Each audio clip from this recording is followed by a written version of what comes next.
Thank you for joining the Commercial Aviation Workgroup meeting. Workgroup members and members of the public, please be sure to sign in on the appropriate sign-in sheets at the front of the room. There will be an opportunity for public comment from 12:45 to 1:15 p.m., and I will alternate between in-person and online. Workgroup members, please speak clearly and loudly throughout the meeting so those in person and online can hear you. Hybrid meetings can come with unique challenges, so I do appreciate everyone's cooperation and patience if any technical difficulties arise.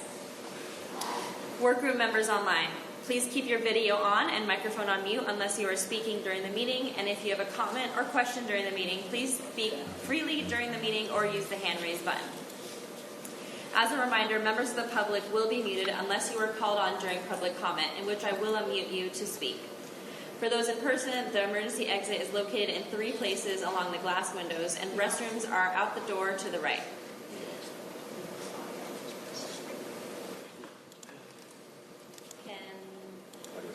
Audio is on? Okay. Now I will pass it on to Evan. All right. Well, good morning, everybody. I'm Evan Dorby. I'm the chair. Want to welcome everyone here to Centralia College's TransAlta Commons for our July meeting. I want to, thank also our Centralia Chehalis Airport Director, Brandon Rakes, here with us at the table, for hosting us today and hosting our tour.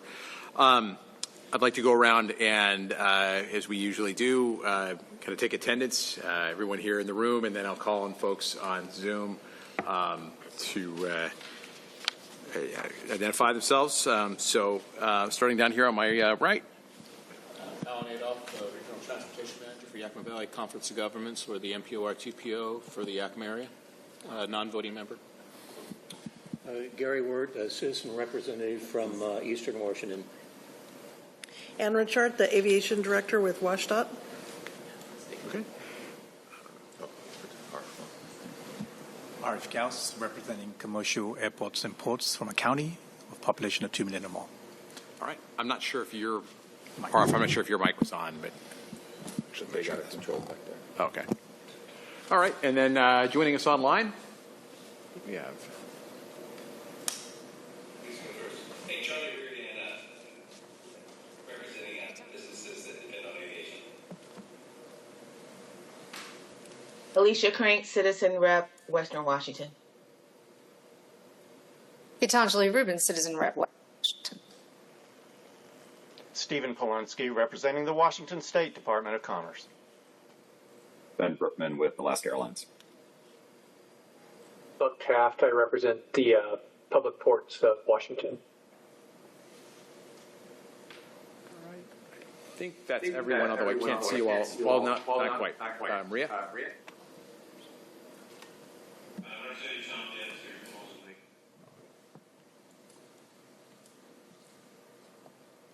Anyone else online introduce themselves yet? Environmental organizations. Right. I think that's everyone. So, turning to the kind of status of appointments, there has been no one new appointed since our April meeting. We have several statutory seats unfilled, voting seats for freight forwarding, trucking, a statewide environmental organization, and citizen reps from Eastern and Western Washington. We also have non-voting seats open for a Western Washington Metropolitan Planning Organization and a Western Washington Regional Airport. I understand there are some pending appointments with the governor's office, and if we hear anything about those, we'll let the whole membership know. And certainly anyone who's watching the meeting who's interested in applying, you can go to the state's website and apply. Mr. Chair? Yes. I'm looking at an email from PSRC dated May of 2025. And this is from Kelly McGordy, and she said at the time that, she didn't have time to participate, but if we ask her, she would reach out to some other MPOs around Western Washington. But that's been a year ago, and I don't know that we've heard from her or anybody. So maybe we should follow up with PSRC to see if they have any ideas about MPO representatives from Western Washington.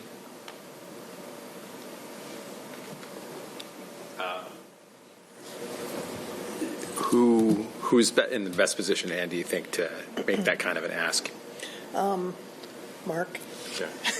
You guys, I mean, We can reach out. yeah, okay. Yeah.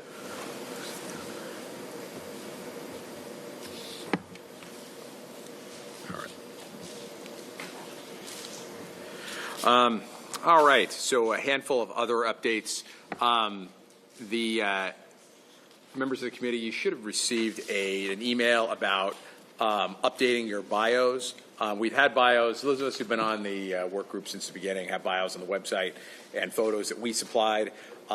They're offering to take new photos. I guess that really only applies to those of us who are here in person, but I think the offer probably stands until the next meeting as well.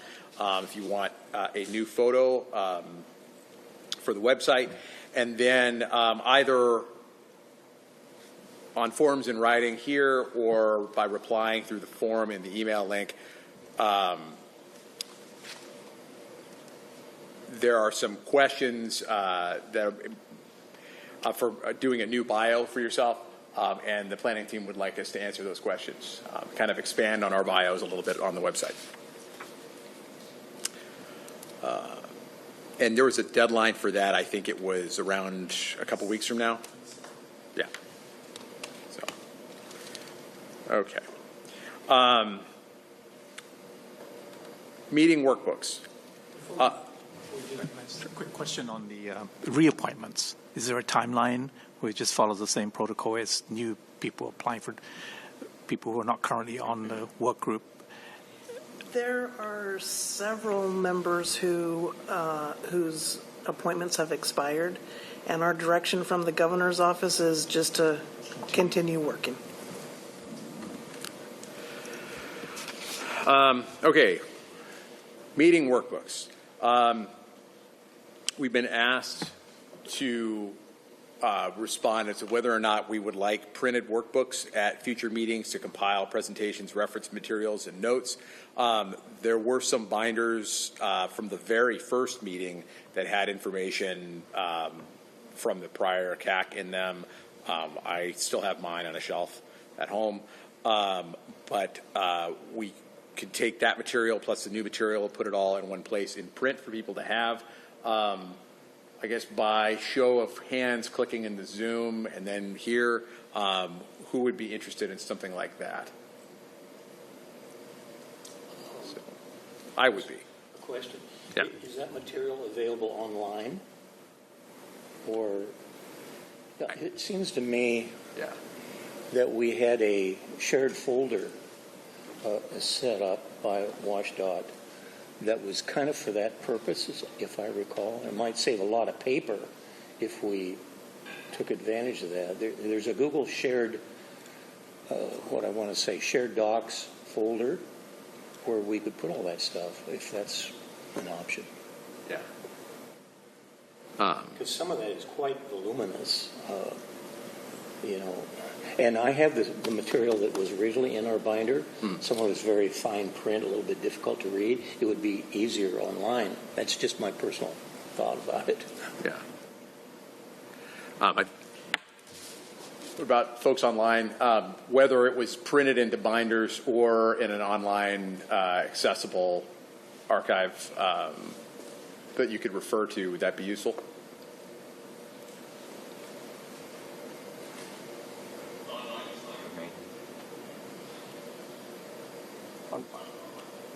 Hey, I'm fine with online too. Okay. I'm interested in a hard copy of the consultant's report.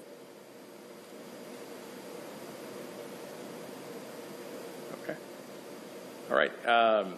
So it sounds like it's a good idea, but if we can put it into some sort of an online repository and then also make printed copies on request. On request. Yeah. Okay. Okay. So the next suggestion is that we, looking ahead to future operations of the group, it's been suggested that we consider having subcommittees by area of interest or focus. And I think right at the moment there's that idea to kind of float and that maybe this afternoon we could have, in our discussion time, we could have more of a discussion about it. And just because springing this on everybody right now as we're kind of doing introductory remarks, it seems like, but I think the idea is that we all, members of the work group, all bring different areas of interest and expertise, and we're appointed to seats to represent different constituencies.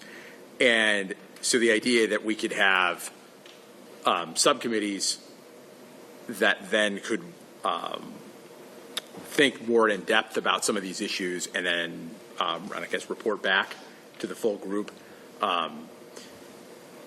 could be useful. Pros and cons to that idea.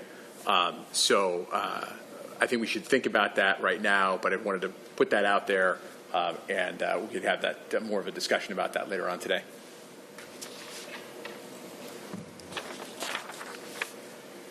Okay, agenda overview. We're going to recap the April meeting. We're going to have a discussion from 10:20 to 11:15 on the capacity gap. The consultants are going to present on the various studies that have been done about the anticipated gap in mostly passenger capacity going forward, as well as information about plans in Vancouver and Portland, and then plant capacity enhancements, I think, that we know of, and then talk about what's left after we have the, I guess, the build-out that's already being planned on. We have a break from 11:15 to 11:30, and then discussion. So for the last couple of meetings, we've been hearing a lot from our consultant group, and they've now asked us, members of the work group, to think about and digest and start more of a discussion about what we've heard, and then what we anticipate going in, at least the annual report that we are starting to draft to go to the legislature this fall. So as we are hearing the presentation this morning, and then on the break, start thinking about, take some notes and start thinking about questions and comments and thoughts about everything you've heard over the last couple of meetings, and then this morning about kind of the where do we go from here. We got a lunch from 12:15 to 12:45, public comment from 12:45 to 1:15, and then continued discussion. We'll set a new meeting date, and then we have our tour of the Chehalis-Centralia Airport from 3 to 4. And with that, I hand it over to Mark. All right. Thank you, Chair Norby. Appreciate that.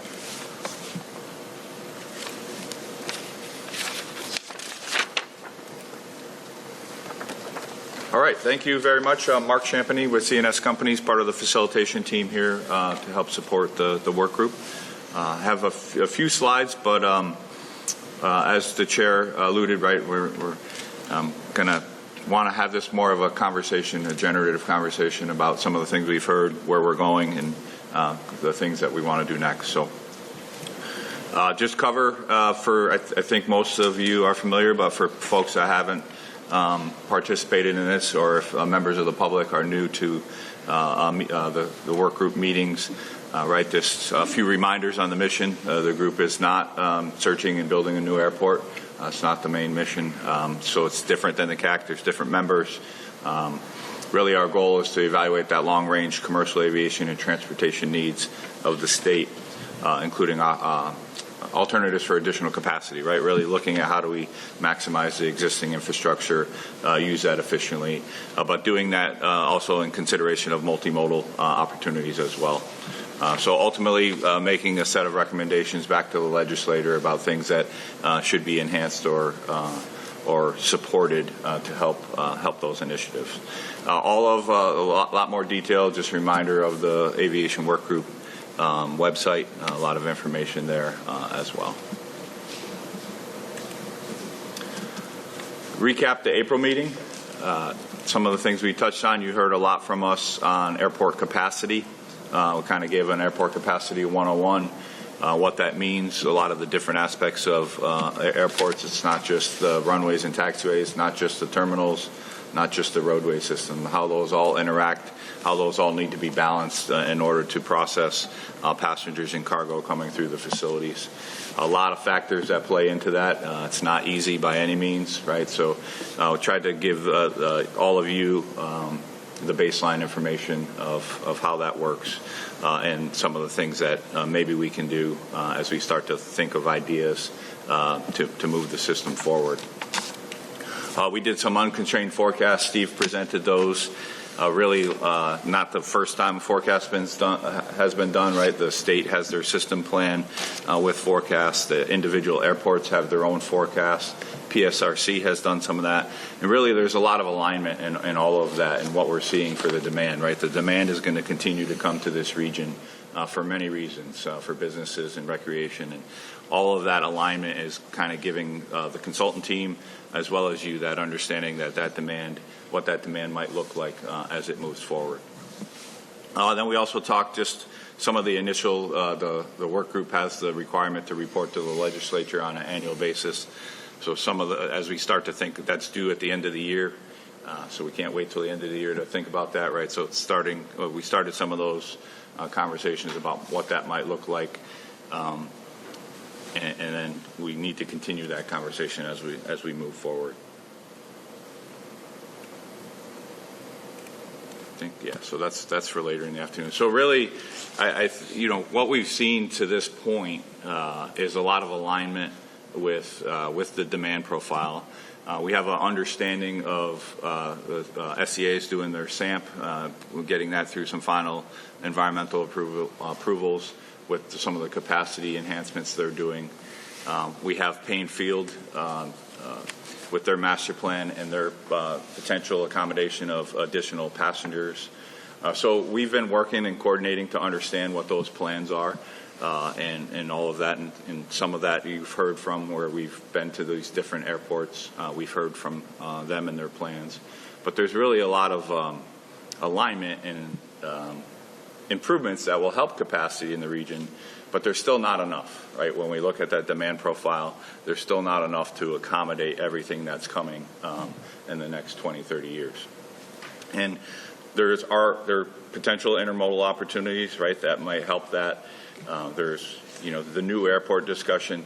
Those are going to take a long time to build, and those are a lot farther out in the future. So really kind of coming back and staying focused on the mission of this work group to what are we doing in that next, in that what we're calling the capacity gap, right? That time frame of when SCA, Payne Field improvements are no longer enough, and the time when something bigger beyond probably all of our lives is needed, right?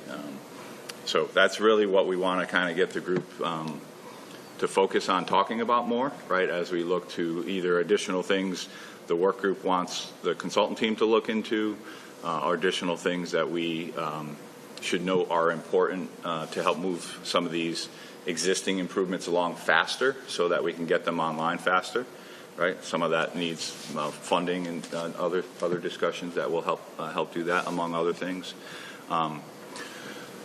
So yeah, so really, you know, trying to set up a discussion here today around that, and I think Steve might have some additional comments as it relates to some of this topic. Yeah, I mean, it seems sometimes in this region, you know, the discussion of a new airport has sucked a lot of the oxygen out of the room. And what's interesting is if you planned a new airport today, you wouldn't have it for 20 to 30 years. So the question then becomes, if we have capacity constraints in the region beginning in the low to mid 2030s, what do you do about it? And so in a way, it's important to think first about how do you manage the capacity and the airports that you have now, and how do you optimize capacity at the facilities that you have, and capacity for commercial service airlines, capacity for very critical air cargo, and capacity for general aviation. So if you look at all the airports and all the infrastructure and you align those three sections of demand for passenger, cargo, and GA against the airports you have, you might come up with some different proposals that align with where some of these airports are going with their capacity plans, as Mark mentioned, both with Painfield and SEA. The other piece is there's two other enabling issues to this that need to be considered. For one, the FAA is looking at the airspace system that impacts all the airports in the region of the Puget Sound, right? That review will make a big difference about airspace capacity, interactions among the different airports, arrival and departure paths, whatever it might be. And so that's one important variable that has to be aligned with this effort. The other is surface transportation. Obviously, this is a region that has some surface congestion. When you have congestion and delay, that then extends the time it takes to get to an airport, and it either makes some airports for passengers more reachable or less reachable depending upon the time it takes them to get there. So in a way, and Washington's always been very good at this as a state, it's very important to look at the intermodal strategies that are available, be it highway, be it transit and light rail to airports, be it intercity passenger rail, or be it high-speed rail. And how do those align with the different airports to get both residents and visitors in and out of the airports, and perhaps open up different considerations about what airports can serve what populations. So that's going to be a lot of the focus the second half of this year, is looking at managing the existing infrastructure and capacity you have to address demand, looking at the airport plans that are in place, be it master plans or other plans to increase capacity, and how those then align with both surface transportation and the FAA efforts on airspace. So that sounds complex because it is. As Mark indicated, we have airside capacity, we have terminal capacity, and we have roadway and landside capacity, all of which need to be balanced if you're going to have the type of service levels that you want, right? But in a way, this should be comforting to some people who sometimes worry about the externalities of airports and aviation, because before you start building new airports in some region in the state of Washington, doesn't it make more sense to optimize the infrastructure investments you've already made and to get people in and out of those airports that you have most efficiently? And so really, this management and optimization, I think, for the second half of 2026 in our work plan is where we're putting a lot of the focus. And from what we've seen, all the airports in the region understand the need to manage and optimize that capacity. And they're all open to working with each other. And, you know, from our standpoint, we think that's very good. Peter, I mean, one of the things you and I have talked about is compared, let's say, to a place like the Washington, D.C. airports or the Port Authority in New York and New Jersey, we don't have a consolidated airport authority for the region. Instead, we have a system of different authorities represented by different constituencies, and that means we have to pursue those strategies for coordination a little bit uniquely, right?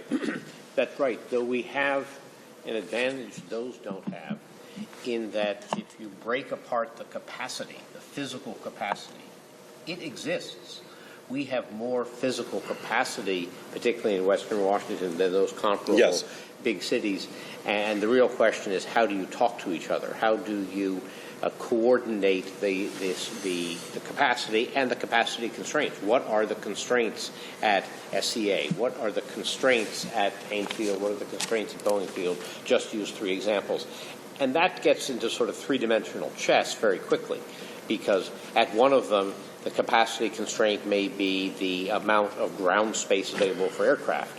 At another one, it may be the amount of road lane availability to access the airport, and so on. So we need to combine all those and say where's the capacity, where are the capacity constraints, and how in the philosopher king theory, if we were in charge of all this, how would we move these pieces around? Once we figure out that, then we can go back and look, as a practical matter, can we accomplish that?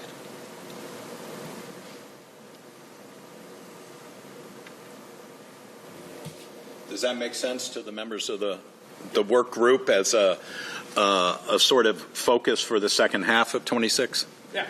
Yeah, it strikes me as one of those situations where it's if you were stacking up a bunch of pieces of Swiss cheese and you put them all together and then eventually there's going to be one hole remaining, and that's kind of the best answer when you line them all up.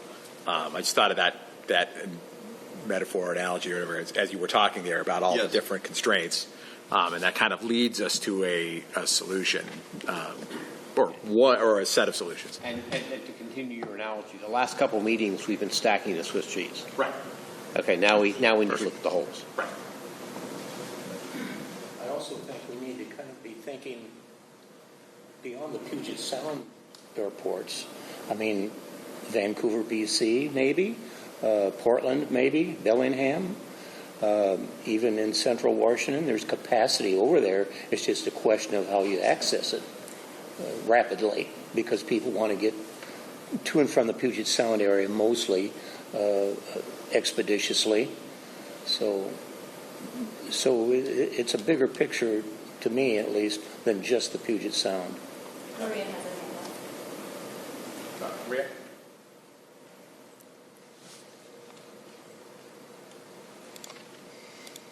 Maria.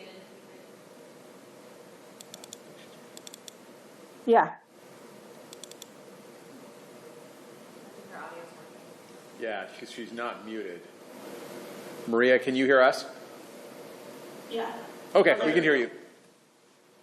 Go ahead. Go ahead. Yeah, thank you. I really appreciate this discussion and reframing, or at least anchoring us back to our initial discussion. The piece I want us to all remember is the Sea-Tac Airport Sustainable Airport Master Plan has had the approval of FAA under NEPA, and SEPA does not have as much influence in changing things, but rather in being able to ask more questions. So it's looking like it should be part of the assumption in our discussion to say X% of the anticipated increase is going to be offloaded. Sea-Tac Airport has identified the constrained demand it will be able to meet through the 31 projects. And what that brings us to is really beginning to, hopefully the second half of this year, identify principles that we're going to be using and the potential capacities that have been identified, and recommend that to the legislature for the next stage of our work. I think I realize there's a dance that we need to do, but I think that's going to be a good basic assumption in our planning. Thank you. Just for clarification purposes for the members, the capacity shortfall that the region is looking at based on current forecasts takes into account the build-out of the SCA master plan, if it gets approved, and paint fills. So the shortfall is after those are completed. So the idea, right, is to sort of stack these up. We have today's capacity. We have then the capacity plans that we know are on the books, and we may actually learn perhaps about some more as we go along.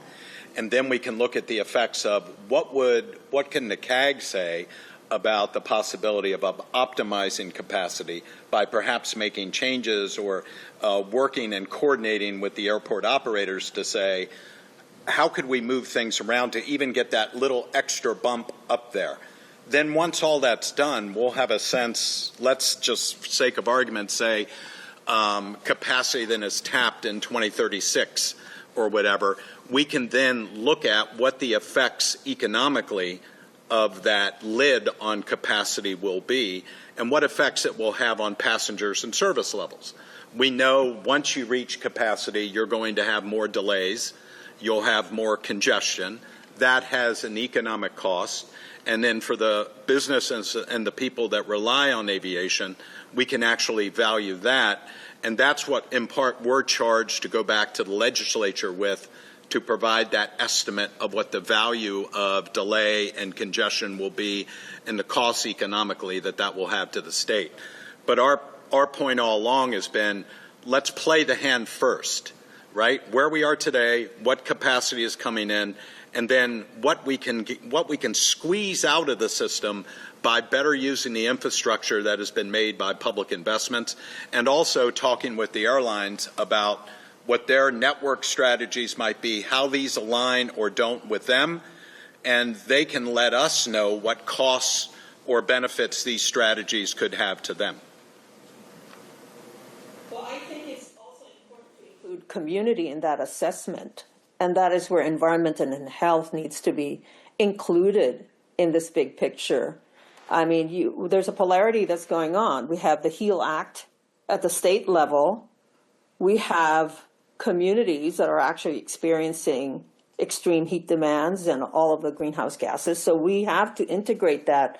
Otherwise, we're not going to come up with any progressive recommendations. We're just going to wind up doing the same old, and that's not what we're about. We need to do something better.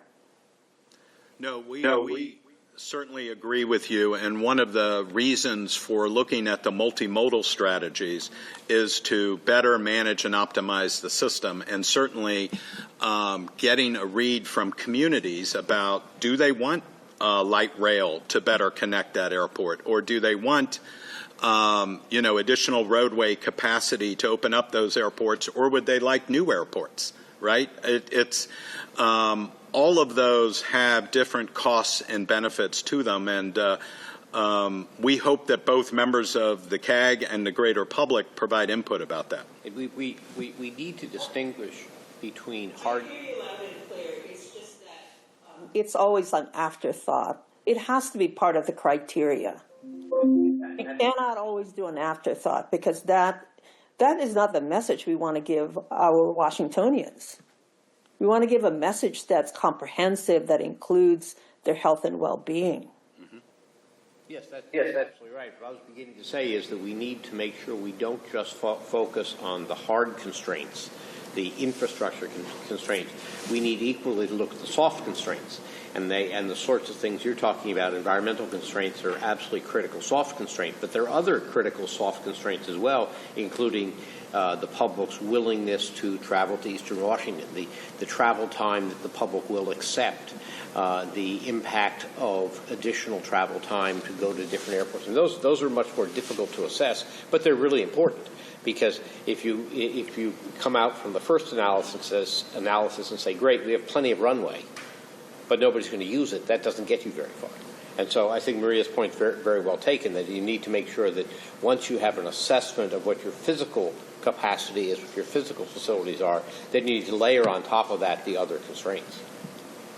The other piece that's so invaluable about what you're saying is that we are, in a way, presenting new information. And what is normative information? What's normative in Europe in terms of travel time and travel comfort? So we have an obligation to also say, this is what's happening in the global picture, not just the local. Otherwise, we're going to get the same old answers. Oh, my current trip is 45 minutes. I don't want it to be an hour and a half. I mean, this is part of the bigger Washington initiatives in terms of how we can keep, and there's a lot of challenges to our Washingtonians right now. So let's take the high road on it. Stephen has his hand up. Sorry. Oh, the screen just got reorganized on me here. All right, Mr. Polensky, Steve. On the issue of environmental justice, I think that this is why a programmatic environmental impact statement approach was placed on the table at the last meeting, and the committee may want to review or hear from the Department of Ecology, which has PEIS experience, or other implementers, perhaps, unless it falls to the consultant. It's not clear to me how that recommendation goes, or any recommendations go forward. It's also not entirely clear to me whether the consultants intend to recommend specific improvements at specific airports or to recommend sustainable processes for the state to move forward in the next 20 years to address aviation needs. I can speak to, I think the consultant team itself would not make recommendations. I think what we would inventory alternatives to achieve the ends that the state had in an enabling statute, and then it would be up to the members of the CAG working with the state to take it from there and make some recommendations. But we really view our job as doing the research, doing the inventories, making sure all these efforts are aligned with some system thinking, benchmarking this potentially against regions that are similar, both in U.S. and otherwise, and providing that list of alternatives to you all so that you can then decide what you want to do with them. But we're not the voting members or the actors. We're acting to facilitate and support you all.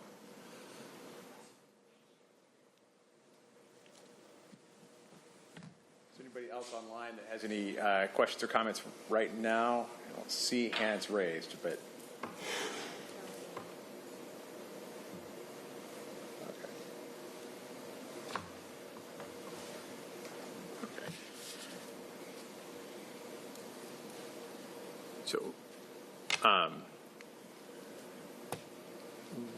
So we have on here on the agenda, it's, discussion of the capacity gap, but there's more under there. So it's really, talking just about, like, we've reviewed the PSRC reports, the state reports. We did look into some YVR and PDX impacts that C could talk to if needed, and then obviously we've identified SCA and the paint field improvements. So it's really the basis of some of the work that's been done to this point, right? The layers of the Swiss cheese, we'll keep using that analogy right now. But, we can talk about that more. I'm happy to address the Vancouver and Portland pieces. Christina, if I could share my screen, then I can. Okay. Thank you. You're not sharing. Help me on Zoom here. I'm crummy at Zoom. Pretty sure. And then just pick the screen. Yeah. Pretty sure you had another slide deck before I said that's. Yeah. Well, yep. Is it up? It's starting to. There it is. Yep. Not Okay. presentation mode. All right. I need to. Yep. Grab that one. Just click behind the screen. Right? You got to minimize these guys. Oh, okay. Up here. Go over. Yeah, there you go. Yeah, I got you. Okay, and then. Yeah, just hit the presentation mode. Yeah. All right, there we go. So we did take a good look at Portland, Seattle, Bellingham, some of the other Washington airports as ways of addressing capacity gaps in the Puget Sound Regional Council area.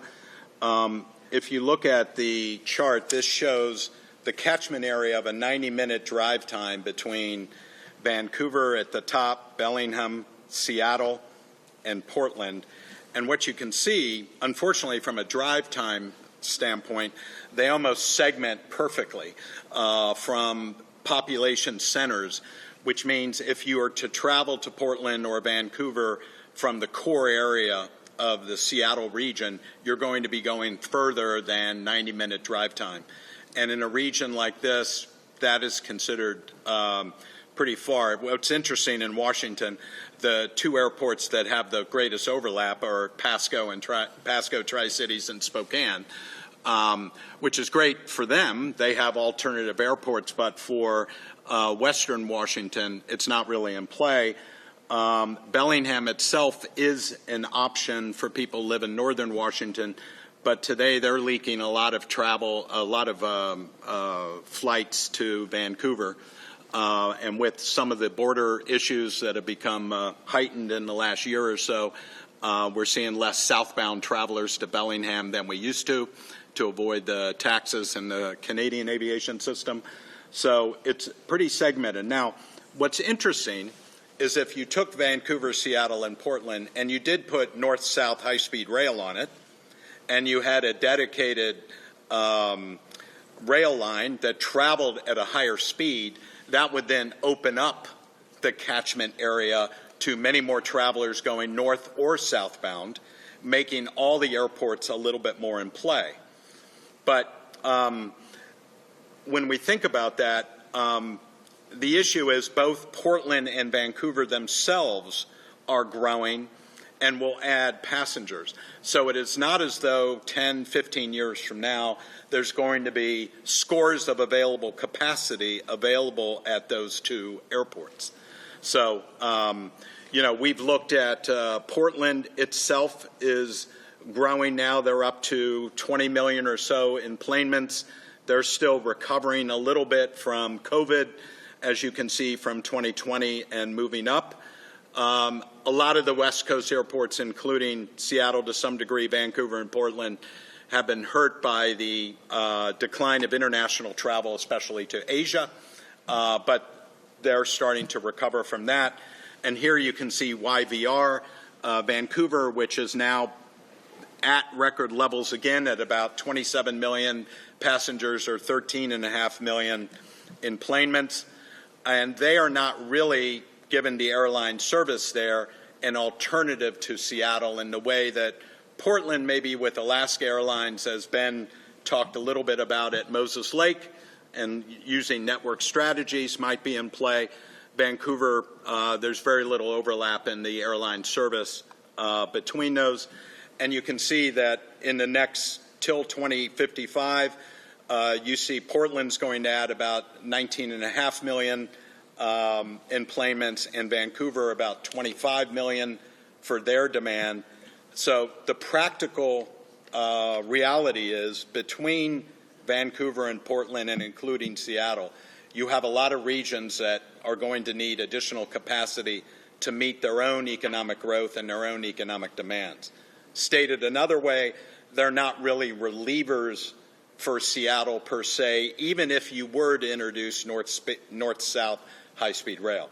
They would then face their own capacity shortfalls going forward. So I don't know, Mr. Chairman, if that's good news or what news.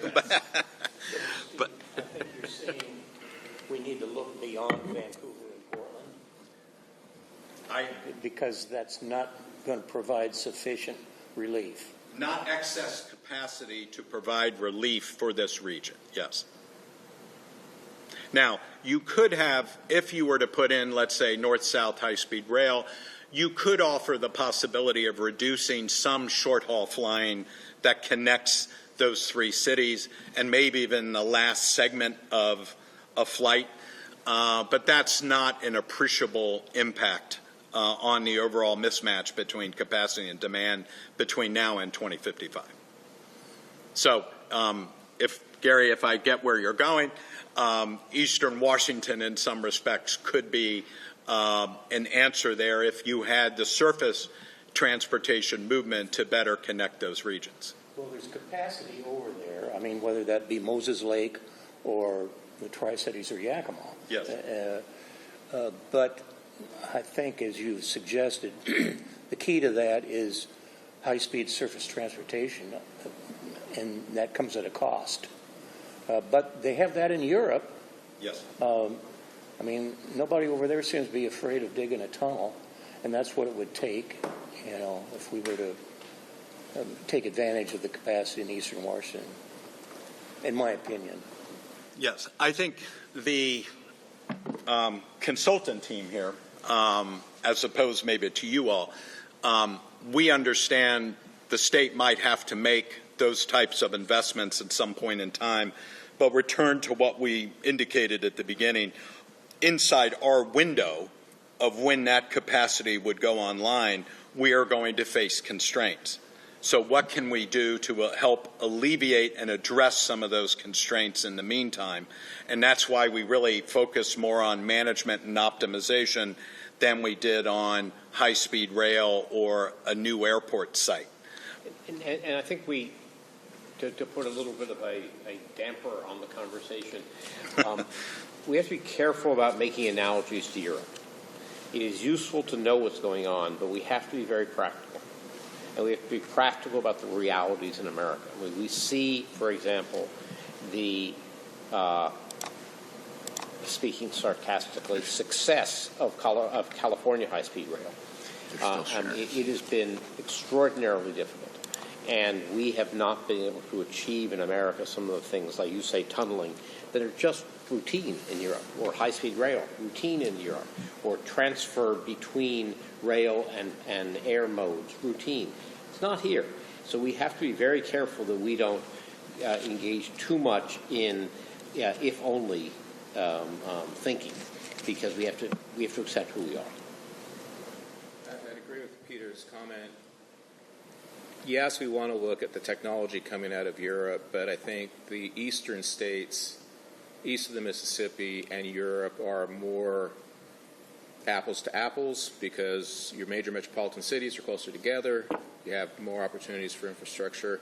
My question would be emerging regions similar to the western states, whether that's Southeast Asia, other areas where you have greater distances between population centers, greater need for surface transportation improvements between those areas. Maybe we just need to shift our focus away from the good old country and start looking at what is being done, especially in these emerging markets in other areas. Even Australia probably would be an opportunity because it's a similar geographic oranges to oranges, I think, to the western states. I think your point's very well taken. Australia is both a good and bad example. It took them 30 years to plan a second airport, a replacement airport for Sydney. Their experience on things like rail and aviation is pretty similar to the United States. And so, we have to, yes, we should look at what's going on elsewhere, but we need to look at that through a screen of what is acceptable behavior, what's acceptable, or what is anticipated behavior by the consumer in the United States.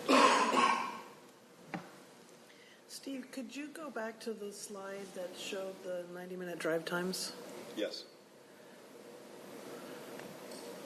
And while you're doing that, one of the things that I would like to see this group consider for our recommendations is that the state do some solid multimodal planning for all of these kinds of things, because when we show the 90-minute drive times and the lack of overlap between SEA Airport and PDX, at the same time that those airports are growing, traffic on I-5 is growing too, and that's going to change those drive times and a different shape and people's tolerance for, this is 90-minute drive time, I assume, Steve, under optimal conditions, right? Yes. Yeah. Either optimal conditions or an average, which those of us who drive on I-5 through the Seattle area, right? And so, because I already know, and again, this is not from studies, this is just from my talking to people, that a lot of people that live in the Olympia area or south, but north of, still in that purple area, are already driving to PDX because it's a more reliable drive time. Yes. And so I want to factor that in with the same kind of studies that WashDOT's doing on I-5 capacity and, kind of put those together. That's why something like light rail to Payne Field would be a game changer in a way, because even though it might be lengthier than, let's say, a European equivalent of high-speed rail, it's going to be much more reliable, and it's going to get people there. And the real trick with those things always is to try to get them door to door, so you're not getting off a light rail and then having to get on a shuttle to then get to where you want to go. I mean, in Europe and places like Amsterdam, you arrive, you go down the escalator from baggage to the high-speed rail, you then take that to city center. And unfortunately, even on the Northeast, we don't have that integration between rail and airports that they have in many of the cities of the old country. Yes. Buck, you have your hand up? I just wanted to say, like, for the Tri-Cities And probably Spokane, we generally use the 90-minute drive time, but I think when you're looking at large hubs, it's a little bit further than that. I know for a fact our biggest leakage of passengers out of the Tri-Cities to Seattle is the Yakima Valley.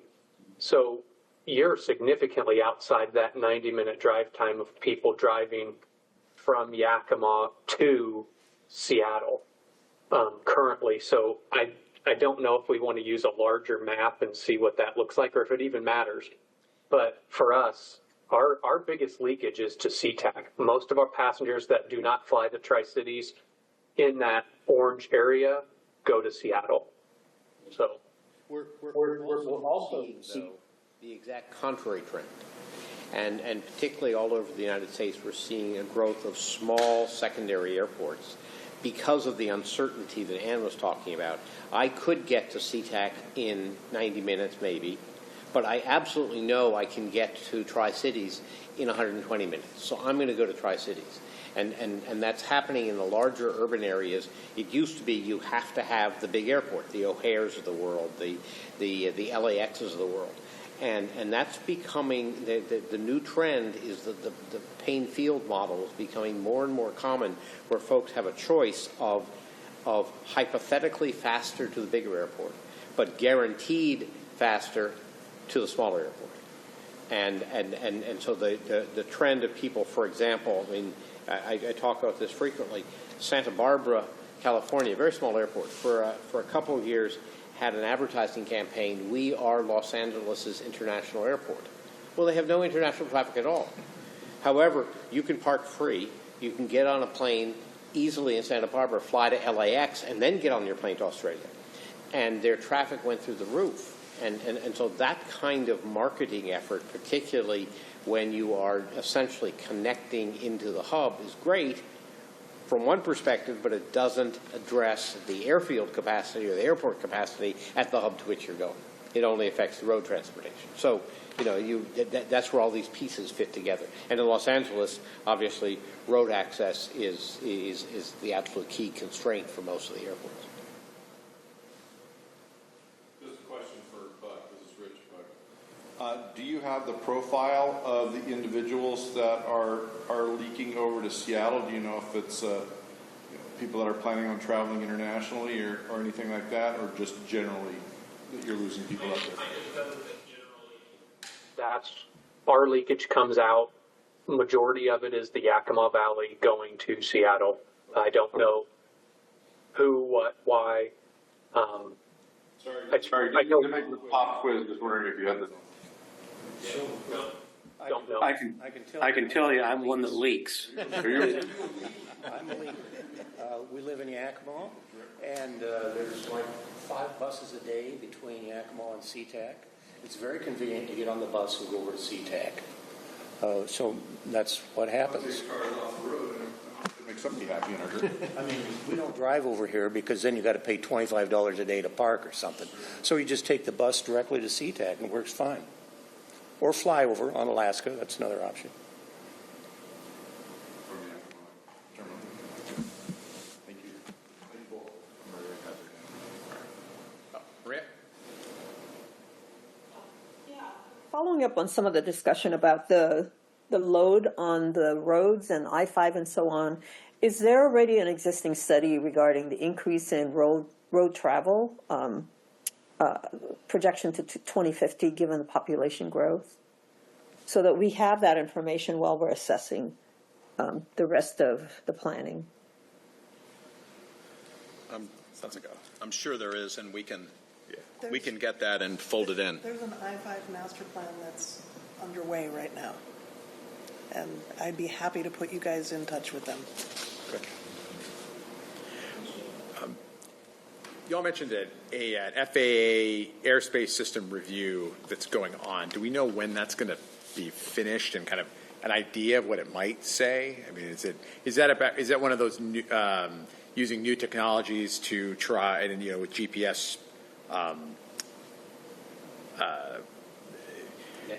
Yeah, exactly. To try to be able to put more airplanes into the same sky. The FAA is not particularly transparent about its planning processes. I think that's probably generous, but no, we don't know.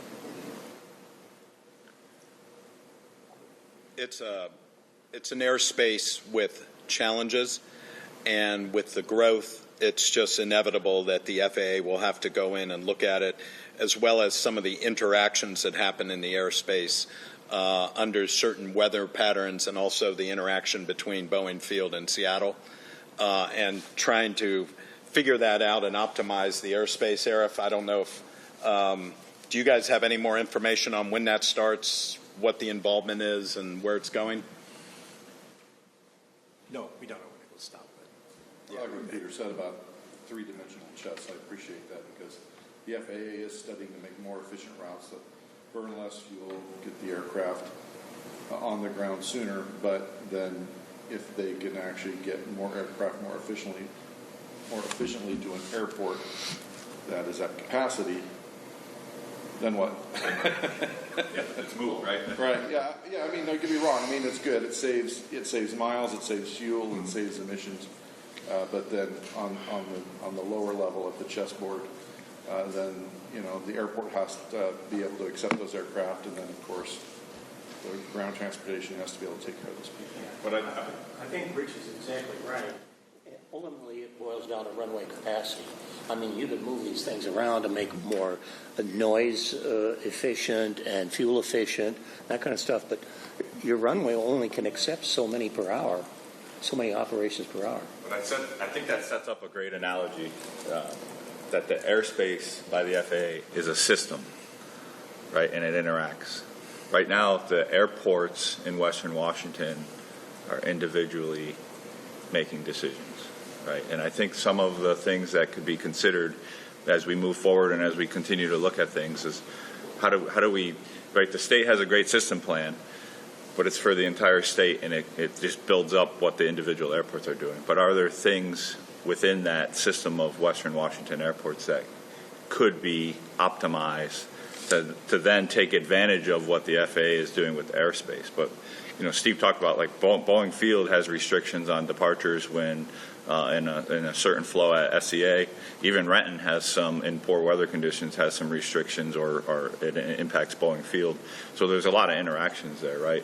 So that's at the airspace level. But again, if there's more chess or things that we can consider on the ground among the airport system and marry those two things together, I think that's an ideal situation. Well, the airport managers have a relationship.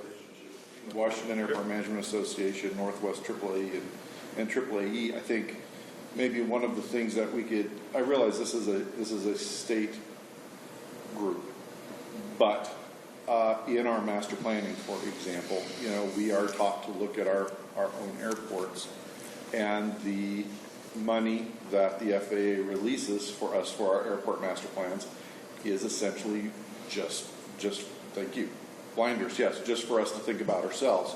Now, because we have the relationships, we do call each other up and things like that, and so we do try to make that part of the master plan.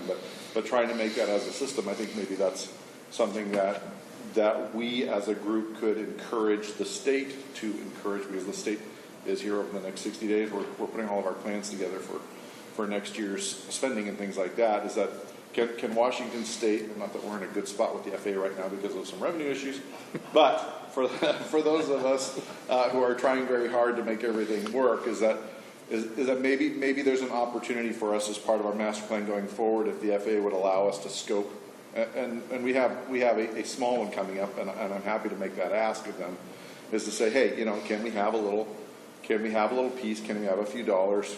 Can we send the consultants down that path a little bit to say, this is who we are, this is where we want to go, but as part of the system, can we have a chapter on that? Can we have a page on that? Can we put some effort into that to talk about where we fit in the puzzle, and provide solutions, or work with other airports, because normally if I'm talking about my master plan, I can't talk about other airports. That's not what it's about. Sure. Other than these are the nearest two airports. So, Rich, I think there are two pieces. You touched on one, which is the decision making. You're supposed to have blinders on and you look at your airport. The other piece is money. That is, you are not supposed to look at whether you could spend your money at another airport or another airport could spend their money at your airport because it's good for their master plan. Both of those are really important.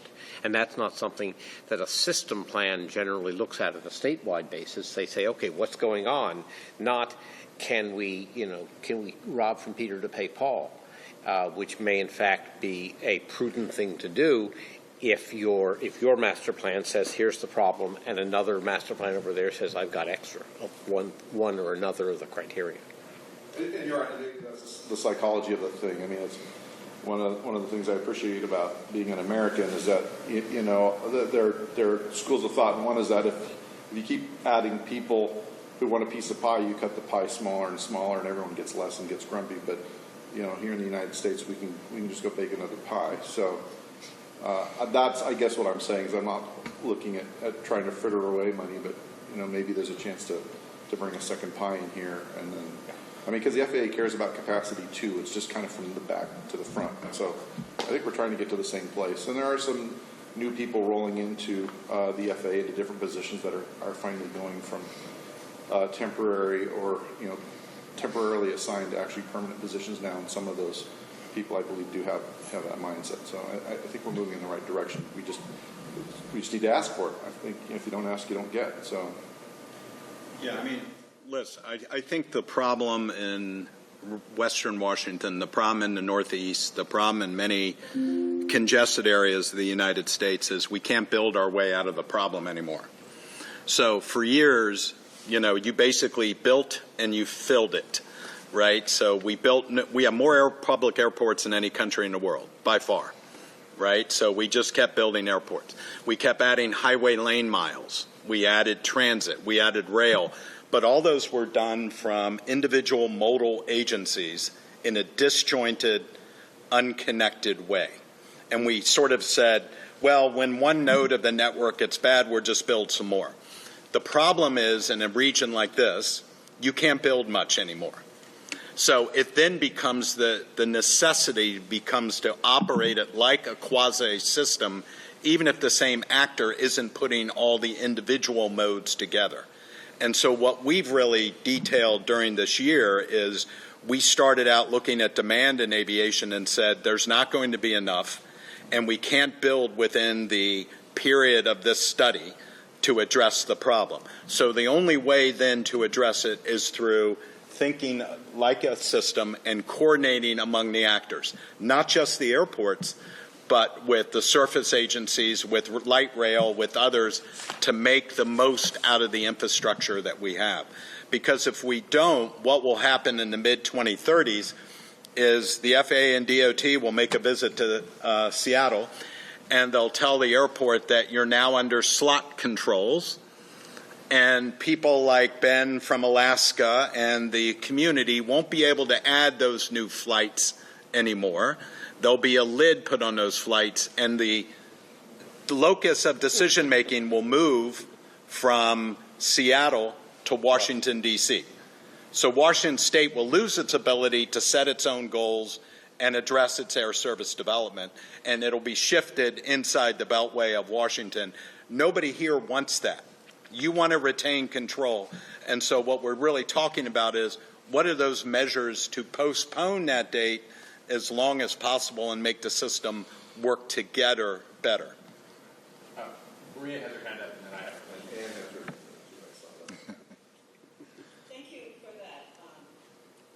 for that broader vision of trying to retain local control The question from my thinking is, at what point can we as a group, can you as consultants, start articulating different logic other than just meeting the demand? So logic such as what's regional, what's international, how do you integrate that with the fact that it's the airline companies that are the initiators of these routes? So I'm just curious how that approach can be integrated into what we're doing.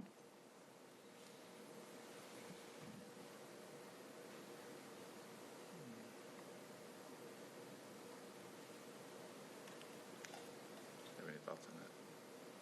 Well, I don't think it's the role of the consultants anyway to talk about what elements of the aviation system should be prioritized in an age of limits.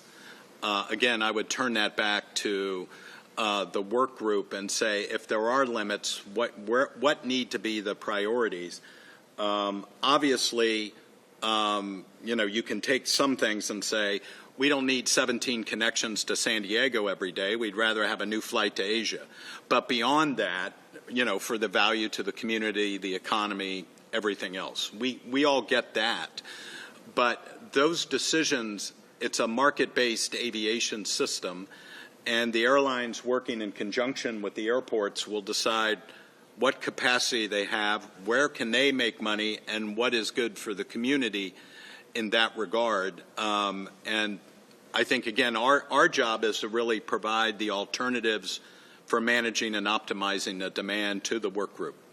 That leads well into my question. So assume we have a chapter in our annual report that is managing the Puget Sound airport capacity as a system. And we're telling the legislature, here's what you should do in legislation. What does that look like? What do we say in that chapter based on either other airports managed systems or based on conversations that you all have been having with the different airports? A, B, C, D, what needs to either change in state law or be funded or be facilitated that the legislature can turn around and enact? Well, I think we can look over the last year or 6 months, we've done a lot. We've looked at what demand is coming. We've updated forecasts that otherwise from the other players were still a bit dated. We've sort of reaffirmed the fact that, we're going to have those capacity limits. We're telling the legislature, which is just empirical, that, the region will be out of capacity by the mid-2030s. We're trying to make the most of the infrastructure that we have through management and optimization. We can inventory some recommendations for the role of the airports and surface transportation to you all, which you then can make specific recommendations to the legislature. And then, so we've done pretty well with that. I think for the second half, it's more about the multimodal solutions, making sure we know what Sea-Tac's doing, what Payne Field's doing, what Boeing Field's doing, and providing sort of revised estimates about the ability to meet demand, and understanding there's no firm figure on that. We've seen even since we last met, the price of oil go up, go back down, now going up maybe a little bit again. The system's very dynamic, but infrastructure's fixed and our capital assets. And so we're operating a very dynamic industry in a very fixed set of infrastructures. And how do we sort of, we explain that to the legislature. They put certain boundaries on us in the enabling statute about what we should look at, what we shouldn't look at. We're sort of abiding by that. And if we think there's something maybe they say we shouldn't, that we say, you might want to look at this, we'll give that to you and let you say it to them.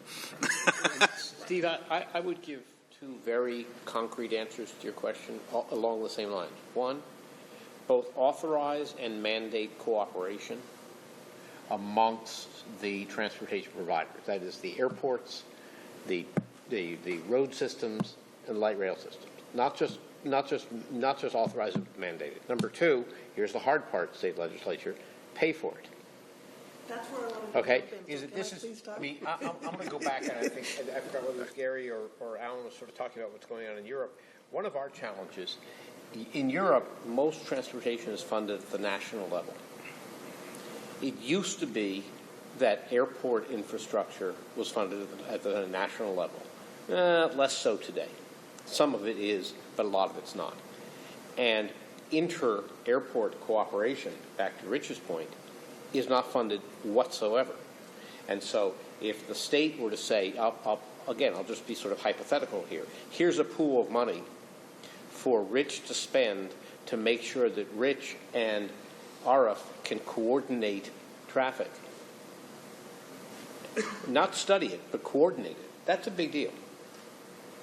And optimize it, yes. And optimize it, thank you, yeah, that's right. We've had a couple people that had a hand raised. Charlie, Ben. I'm going first. Sorry, I'm looking up here and Anne's right here. I do. Well, I want the state to give away money. So Peter's said in a couple different ways that, and I want to just lay the groundwork for people that aren't aware of how airport management works. FAA regulates how airports can spend their money. And Peter just said that. The FAA does not allow airports to spend their money on system stuff. Unless they are. Yes, yes. FAA, as part of that, also regulates how the state spends the aviation fuel tax revenue that the state gets. And right now, the state of Washington is in kind of hot water with the FAA because FAA is not clear that the state is spending the aviation fuel tax revenue on the aviation system. So it seems to me like this is an opportunity for this group to tell the legislature what we really need is a regional aviation system plan that, unlike a state aviation system plan, makes budget recommendations, and the state also wants to fund that, what you just said. Let me make one criticism of what you said. Take out the word plan. Okay? A plan is a great thing. A regional system, and the reason that's important is that airports are allowed to trade money within a system. Port Authority of New York trades money within the system. Okay? If, going back to the state legislature, your question, Evan, if the state legislature says we demand that the top, I'll make it up, 10 airports in the state become a system, now it has opened up an opportunity that doesn't exist today. Now RF's going to be very, very concerned about that, and I don't blame him, but he also has some opportunities. And he not only does SEA have more money than most of the other airports, it also has more needs than most of the other airports, and it has more capacity constraints than most of the other airports. But my point being that we can have that conversation if the state directs us to have that conversation that talks about how much it's going to cost us to optimize. Or the potential benefits of doing so. The benefits of doing so, that's exactly right. But I don't want it to get lost that there's a midpoint, which I think is that the state can spend money on a system without having those constraints between which airport it's going to. How much is the aviation fuel tax revenue? It's about $20 million a year. So that's almost like real money. It's not real money. That's lunch money. Okay, well. But Ann, imagine if we said, the group said, to manage and optimize the infrastructure we have, we recommend these 5 enabling projects. And they could be airport projects or they could be surface transportation projects. And you go back to the state and you say, look, we want you to look at this multimodally, not just for the airports, but for enabling infrastructure that makes the airports work better. How would we do that, right? I think that's a very practical recommendation, and it gets the sleeves rolled up and, appreciates the coordination among those different entities. Yes. Yeah, so a couple things, right? Just watching the time on the agenda. Maybe we keep going till 11:30, and then we'll shift the break a little bit. This is good. This is a great discussion. I don't want to stop it. So let's go to the folks, and then maybe we'll consider the break at the bottom of the hour. Yeah. Ben. Thank you. I know this is probably a little stale at this point, but I wanted to make 2 points. One, while it is true that airlines are the ultimate determiners of where the capacity is allocated, it is ultimately the market and the data that is that we have with passenger demand that actually determine where we fly. So it's actually, to the point that was made earlier, it is truly a market system, and the visibility that we have into how travelers are going and where they're going, whether there's nonstop service or not, is the thing that actually causes airlines to determine where they put the capacity. So it's not so much that airlines are just putting capacity wherever they want. We are ultimately following the market trends. And the second thing I would say, and one thing that I heard was, determining, how many flights a day do we need in San Diego versus international route. I mean, there's no legal right for anyone to determine or discriminate where capacity is ultimately allocated. That would be a violation of FAA ground assurances and cause a whole bunch of other issues. So I would just caution everyone that framing it in picking winners and losers from a route perspective is not something that anyone has legal authority to do. And I would add, Ben, when going back, comment about slots. If you have to get slots, neither Ben nor the marketplace is going to decide that. It's going to be decided by the Department of Transportation in Washington. And I think I can speak for Ben in saying Alaska Airlines would not find that good. And I think I can speak for the consumers in saying that's not good.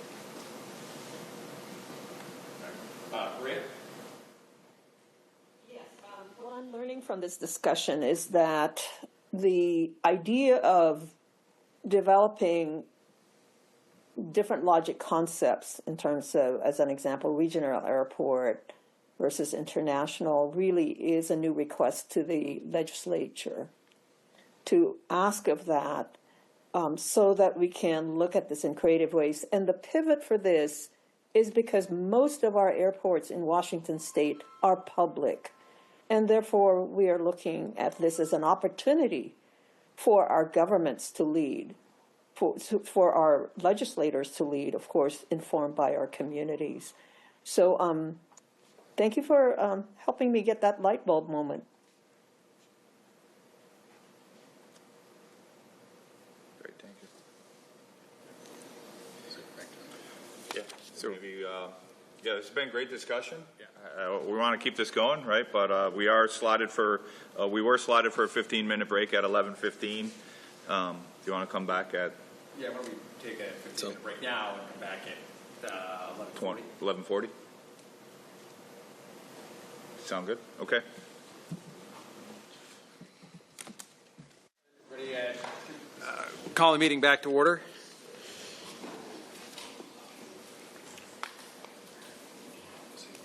Yeah, so I think we'll jump back in here for the conversation, but post-break, is there any other comments or?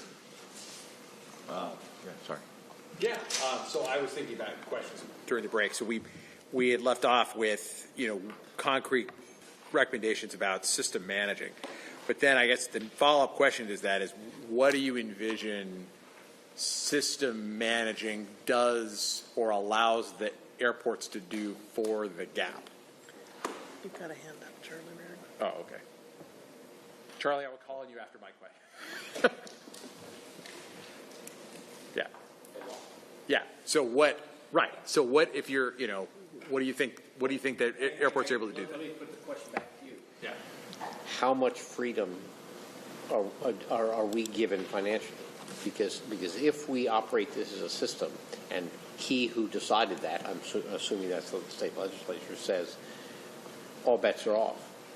Then you've got an enormous amount of freedom to spend money across airports. You have an enormous amount of freedom where you can show you have a capacity constraint to work with your operators to encourage them to spread among airports. You have to be careful about forcing them, but encouraging is quite permissible. And if you have some money that is not airport money, spending money on surface access, which at places like SEA and maybe even Payne Field are critical. So the flexibility is really almost the limits of your creativity if you are given that authority. And Evan, let me say, one of the pieces in our work order for the second half of 26 is for Peter to take the lead on providing a legal and a regulatory view of system management and compare that to where things are today and say what's permitted, what's not, and we'll give that back to the work group so everybody has sort of clarity on what that would mean, and then you can make a decision on whether you want to use that to inform any recommendation to the legislature. So as to use a real practical example, so let's say one of our multimodal priorities was making sure that it was as fast and easy as possible at Payne Field for passengers to get from the passenger terminal to the light rail station. But there was going to be a cost associated with a moving walkway, setting aside some issues with where you put it. A system, or at least coordination, could potentially allow SCA Airport, almost said Sea-Tac, to fund that moving walkway at Payne, for example. As an example, yes. I mean, I think once you get rid of those artificial barriers, looking for sources of money becomes pretty flex. Maybe it's SEA, maybe it's state transportation money, maybe it is the aviation fuel tax, maybe it is. I can keep going here, right? because these sorts of infrastructure are going to require a capital stack that's not just one source.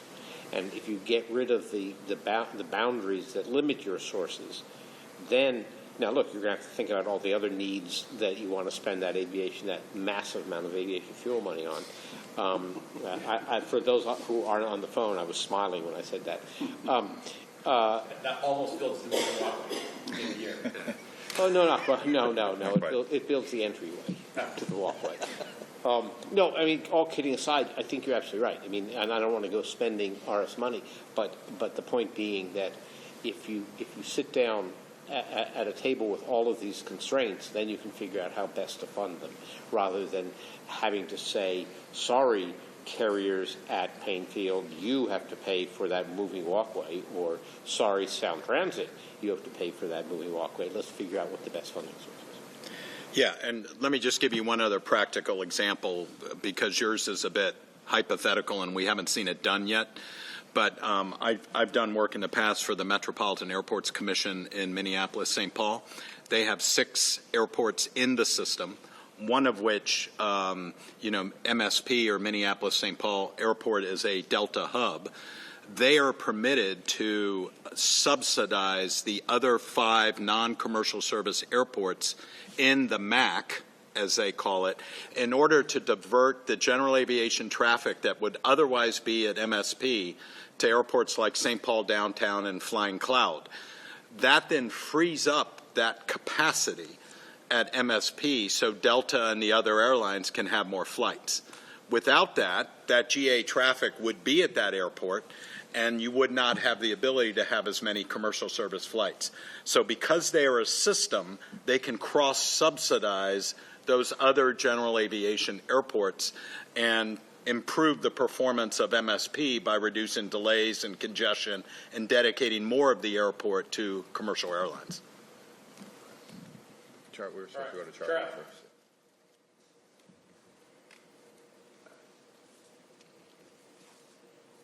Second. I'll catch up to you. Thank you. Sorry, I finally got on.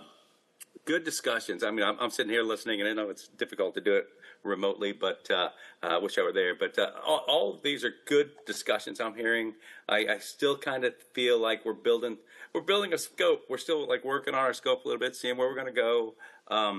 what I've heard about this, I think Rich suggested it first, but there's been a lot of discussion about the regional approach or regional task to this, and I like that. I second that. I think it's a good approach for us to look at the regional aspect of this, like we are talking about. I want to jump back a little bit and talk about the stacking of things that we're going to look at to alleviate the capacity problems we have at Sea-Tac. Once you stack them and you get them all lined up, are we going to prioritize them? And once we prioritize them, are we going to, hey, these are the ones we can actually work on. These are the ones we can get the biggest reward out of by approaching, the stacked improvements that you talked about, or some of the stacked improvements. I think you know where I'm going. Which one to work on first, which one to work on second, etc. And then it was beneficial for me to learn that PDX and Vancouver have their own capacity issues. So I didn't think about it till you brought the slide up, but of course they're growing. Of course both are growing. Of course both are going to have their own capacity or constraints, and they may not be able to help us with our problem that we have here in Seattle. Having said that, are we going to now take a look at the other airports, Painfield, Boeing Field, Bellingham, I don't know what's South Olympia, and then after that, I don't want to take anything away from Yakima on the others over there, but up and down the I-5 corridor, we're gonna have another look at using those airports to help us with our capacity constraints. So I just wanted to throw my thoughts out there, and and also I like the approach. We're also talking about policy issues. Obviously, those are in there as well. Those are more outside of my wheelhouse, but all important. So that's my input, and thank you for that. You want to respond to? I would just say yes. We are doing that, and yes. I don't want to get away from aviation, but obviously we're talking multimodal. At some point, I think we truly have to bring the multimodal conversation into this, whether that is bringing public transportation, and again, understanding this is about Washington State, not about the nation. However, at some point, Federal Aviation Administration is going to tell Sea-Tac what's going to happen because we can no longer build out. So there is that outside influence. Better we embrace now than try to address when it's out of our hands later. So bringing in transit, whether that's Federal Transit Administration, whether it's Federal Railroad Administration, if nothing else, to provide insight and information on what's happening on a national basis, which is going to affect Washington State. We need to start looking at that. And I hate going back to Europe again, but Peter, my question is, as nice it is that they have all their systems integrated, the escalator down to the rail system, how much is freight tied in with the rest of their system? Are they truly a freight and passenger system type thing that we can learn pros and cons from? And if not, how do we tie some of that in and start making that? I think we had a presentation on passenger rail early in my participation in this, but where is that going to go now? Since then, Federal Railroad Administration has moved the long distance study forward. There is opportunities for increased passenger rail in Washington State, aside from I-5 and Charlie. Yes, most of the population is on this side of the state, but there's still 20% of the population on the other side of the state, and it's growing, and it's going to be where growth will provide opportunities statewide. And so high tide rises all boats. We still need to address those areas in the Columbia region so that they can be a viable asset to the west side as we move forward. So I would definitely try to get the state's rail and transit offices in here as non-voting members, or what, as we pretty much vet aviation. When do we start bringing the multimodal into the conversation? How does that then solve some of the aviation problems? But also start looking at some of those aspects that are going to be forced upon us on a federal level as well. That's a good comment. I think that gets back to what Ann was saying too about just the multimodal approach, right, to a lot of this. Now, just to interrupt quickly, online it sounds great, but in the room it's difficult to hear some of you. So if everybody would speak up, that would be really helpful. It's difficult to hear. Are these microphones on? I was going to comment on that. They are on TV. Those are for TV.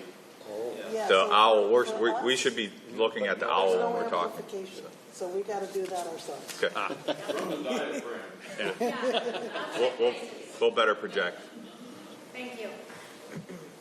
So I think. Did you have another question? Oh, I was looking to see if there was anybody who had their hand raised up there. I did have a couple other thoughts.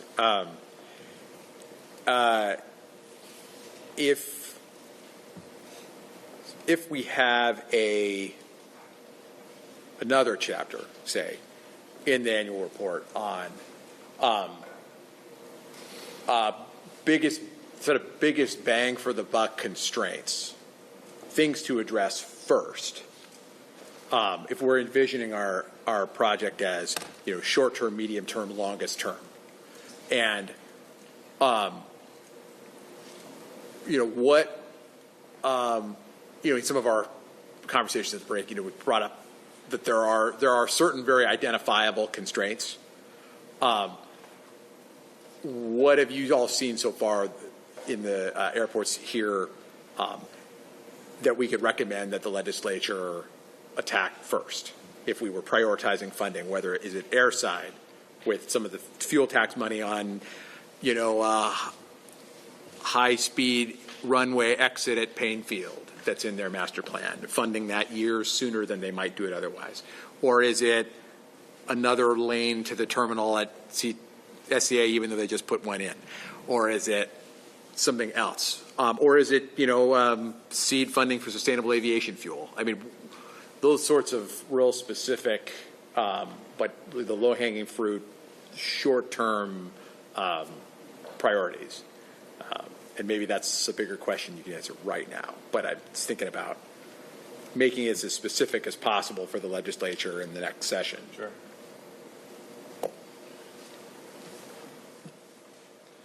Yeah, I don't think. You have to look it up. Oh, thank you. I don't think today's the day for that, but we can certainly provide what we've seen at the airports, perhaps at the next meeting, A little closer. and what we've heard from them about what's in their plans and how that will make a difference in terms of capacity. I think on the rail and transit and the multimodal side, we should, that's going to be a little bit of the work this fall, and we can talk about who might make sense to invite for that. Just to address your question, though, about Europe, I think I used to be head of intermodal for USDOT, so when we met with the Europeans, we would sort of admire their passenger intermodal, and they would admire our freight intermodal. Rail in Europe is, it's there in major ports like Rotterdam, but it's not anywhere near the kind of freight network we have, and they would very much like to take trucks off the road in Europe in the way that we're able to do by putting containers on rail cars here. So both, there are learnings that we can do for both. The one thing that I think is important, though, that you brought up is transportation can't be thought of in isolation. And as Eastern Washington, areas like Spokane, Yakima, others develop more fully, you have to do transportation in places that you want to encourage land development, housing, businesses, other things. And part of our problem in the past in the States is that we've thought of those things in isolation and then we're in a pickle, and then we figure out what we're going to do about it. I don't think I need a mic anyway. I got a big mouth. That's a question for DOT is how there is the statewide system plan, but how much outside of the state updating that does aviation talk to ports, talk to aviation, talk to transit throughout the day? That's what I was guessing. That's something that Yakima is facing. Is we've had all of our modes siloed for a century, and trying to break that down just so that we can be competitive to bring more people to our airport, so that we can have passenger rail come back to Central Washington for the first time in 40 years. It's getting people to think outside that, and if our own DOT is not having that conversation, our own legislature, those transportation specific groups within our legislature aren't coordinating and communicating, then we're just going to be screaming into the wind here unless we bring all of those to bear. Well, I think that gets to what Peter mentioned earlier, right, about authorizing and then even mandating it, that cooperation, right? Can I go back to Evan, your question about priorities here, and I'd like to take the prerogative of asking Steve. Can you speak louder or use? I'd like to take the prerogative of asking Steve and Mark. From what you've seen of the data, what is the constraint that you're most worried about today? I'm not saying it's the most important, but in terms of timing priority, which one are you most worried about today? And I ask that because, Evan, I think that if we start then going down that list and then say we know time-wise what's most important, now let's look at money-wise and the severity and how long it's going to last. I mean, it requires a complex analysis, but I'm not sure I know the answer to the question. Today, what is our biggest problem? Today's problem really is defined by the fact that capital infrastructure and planning that infrastructure has a very long timeline in the United States. So if we say, for instance, that the state, let's just say, has the ability today to accommodate 55 million, 60 million passengers, and that we're going to need 110, 115, 120 million in the future, how do you actually build that? But part of why we're taking the first step first here is saying that's not our decision, number one. And number two, that's going to take so long, and in the midtime, we're going to have these constraints. So I'd rather turn it around and say, what can you do on an incremental basis to improve the situation within the timeline of this group? And that goes anywhere from SAMP to the expansion at Payne Field to perhaps at Boeing Field, reallocating capacity in some respects.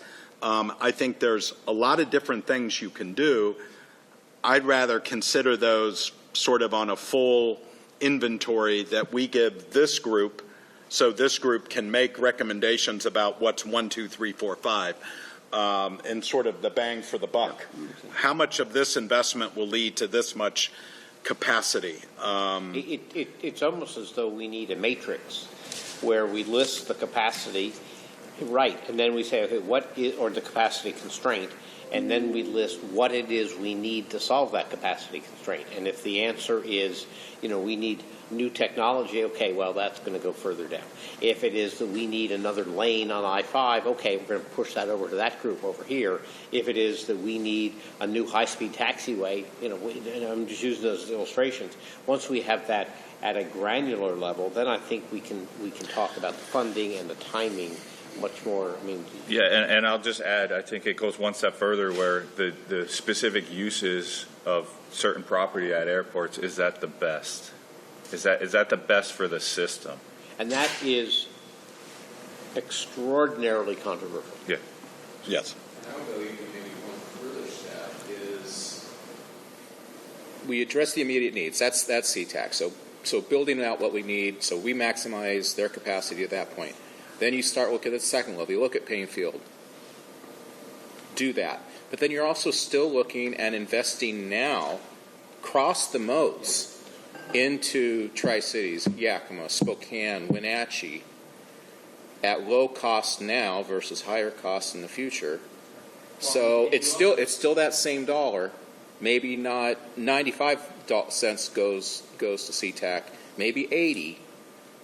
But even if Yakima gets that 1 penny that it's not getting now to start addressing capacity again, whether it's on-site or off-site, in preparation to benefit the system, and I keep going back, system as a whole, then it's cheaper 20 years from now than it is trying to come back to those non-Sea-Tac airports and then try to fund capacity growth. So the matrix idea is good, but spreading the cost. Because we have to look at how long it takes us to find the solution. Okay, we've all decided the solution is high-speed rail. Okay, great. That's 40 years out. Well, actually, we have a problem in less than 40 years. Okay, what can we bring online in 2028, 29, all the way up to 2100? And your point is because, I think what I'm hearing you say, I'm using high-speed rail as sort of the out because it takes the longest. Rail across the mountains, we're not going to be able to realize that in less than 50 years or 40 years or something like that. Okay, that's great. We can start on that path on your Gantt chart or on your matrix, right? But it's going to give you nothing for the next 40 years, and by then it's, it's too late. Improved access to the interstate, aside from that, because you can do that sooner, so you can have better transit between airports and passenger rail facilities. While, you're still working on the tunnel through the Cascades, or you're working on trying to get I-5 high-speed rail built, you can still invest a little bit at a lesser cost now. It might slow down those bigger ticket items, but at the same time, you are starting to address those lower level issues that could have accumulative benefits by the time you get to that point that you are now maxed out. I'm reminded of when Denver Stapleton Airport was facing a capacity crunch and they decided to build a new airport. The first step they did was to extend the runway at the existing airport. That just seemed crazy. Why are you doing that? Well, it's because it was going to be 5-7 years out before the new airport was available. They needed something that handled the next 5 to 7 years. But a lot of people thought that was just nuts, that you were improving an airport that was going to close. But I think your point is exactly there, is that if we looked at this as a system, we know that we have to do something today to improve I-5, even though we are eventually going to be putting rail down the middle or something like that. Another thing that's interesting, Peter, about the new Denver airport, I say it's 20, 35 years old now, but they built this thing out in the farmland 25, 30 miles from downtown Denver. But now, if you've been there recently, they have light rail all the way out there so you can get there conveniently. And there's a whole city that's cropped up around this airport. So it's amazing. I mean, it's what comes first, the chicken or the egg, but just decide. Just decide which comes first. Yeah. Stephen, you had your hand up and you put it down. Withdrawn. Keep going. Okay. At some point, I want to make sure we hear from everybody. There are some folks who haven't made comments yet, just please jump in. Or I don't think I want to cold call anybody, but my professor hat back on. I was looking at. Yeah, if you want to address kind of thoughts about the work plan. Okay. Yeah. So we got about 10 more minutes, and then we're going to break for lunch, I think. So maybe this will set up. You can think about some things over lunch, and then we'll do the public comment, and then we'll resume our conversation after that. So I think Charlie alluded to the conversation, like we're still building our scope, and I think that's the unique aspect of this group and then our consultant team is it's a little dynamic, right? As we have some conversations, we want to be able to help you and have resources so that we can do some of the work that you want us to do. So we've built a work plan that kind of goes through next June with working with DOT. we've set up where we'd continue to have these hybrid meetings. So another 6, three before the end of this year, and then 3 into next year as well. We did provide some resources for a committee structure. We could accommodate up to 3 committees.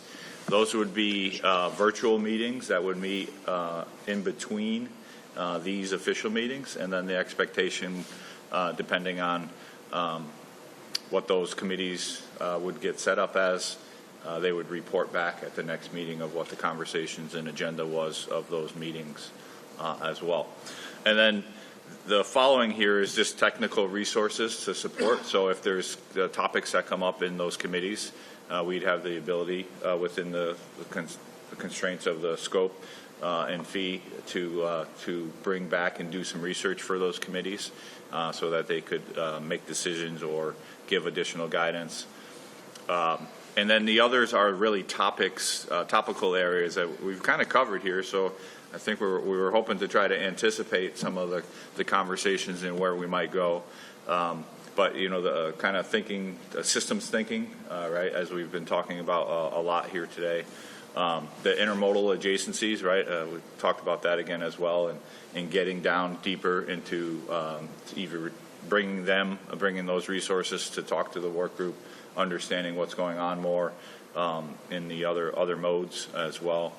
Airport of the future, some of the things that, you know, technology-wise, different aircraft, fuel.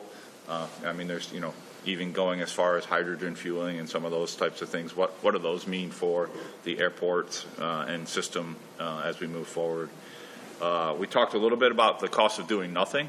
So the state is in the process of updating their economic impact of the airports. But even beyond that, you know, the businesses and different entities that rely on that, if we don't do anything to address this capacity and constraint, what does that mean both for recreational travel as well as businesses here, and then the trickle-down effect of the jobs that those companies and that rely on aviation and the air system that we have. And then ultimately, kind of an all-encompassing comment and getting into the more details of, you know, what do we do about it? So, you know, the concrete prioritization of whether that's a matrix of here's the things that, you know, would provide the best bang for the buck or the best efficiency to the system or more capacity, and start to get to pull it all together into some level of a priority. I don't know if you want to add. Well, the only thing I would add is we do continue to sort of rescope and look at things. But if it's okay, I thought I would put up what we've achieved during the 3 meetings that we've had so far and what will be the basis of whatever form the annual report takes. I think we will report on these elements. So let me just share that, and maybe we can just keep this up as we go to, let's see here. Yeah. So there you go. Yep. Up there you will see what we've done. You know, presented the information, updated the forecasts, talked about small community air service, tracked the updated forecasts with PSRC, Washington DOT, analyzed effects of changing demand, airline strategies, and passengers per operation, reviewed airport capacities as well as airspace limitations for airports, coordinated with Port of Seattle on the SAMP expansion of existing facilities, noted site selections and multimodal alternatives are unlikely to provide significant new aviation capacity before 2045, recommended that the near and medium term focus should be on how to optimize capacity, and obviously addressed your comments and questions from meeting participants. So this laid the groundwork for the second half plan that Mark just indicated, and I think this material will all be in some form in the annual report. So I know it may not seem it sometimes when we're talking constantly about the future, but I think we've really knocked out both the baseline and sort of the future challenges that the state has. And now the question is, what alternatives do we have to address those, which we'll be providing to you all?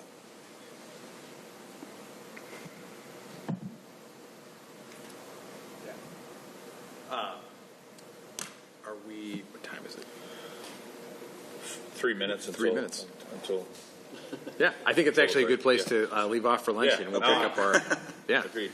Yeah, think about that over lunch, right? And then we really have the afternoon session from 1:15 to 2:45, about 90 minutes to just have further discussion. So keep the conversation going. Okay. All right, so let's break until 12:45. Recording stopped.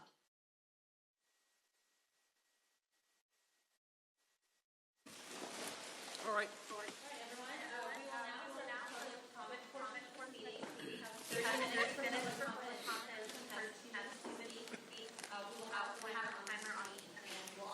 Back and forth between in-person and online Zoom.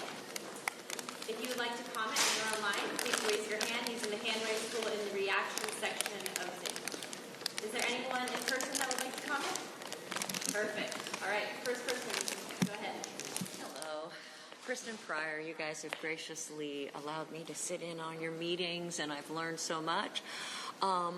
I was curious about a couple things, and Steve, I should have asked you this way back when, but when we were looking at the passenger growth numbers, was that correlated or adjusted for population growth, or is it just highly correlated to population growth? So, if you look at the forecast, it's GDP related, and GDP obviously has projections of population growth in it.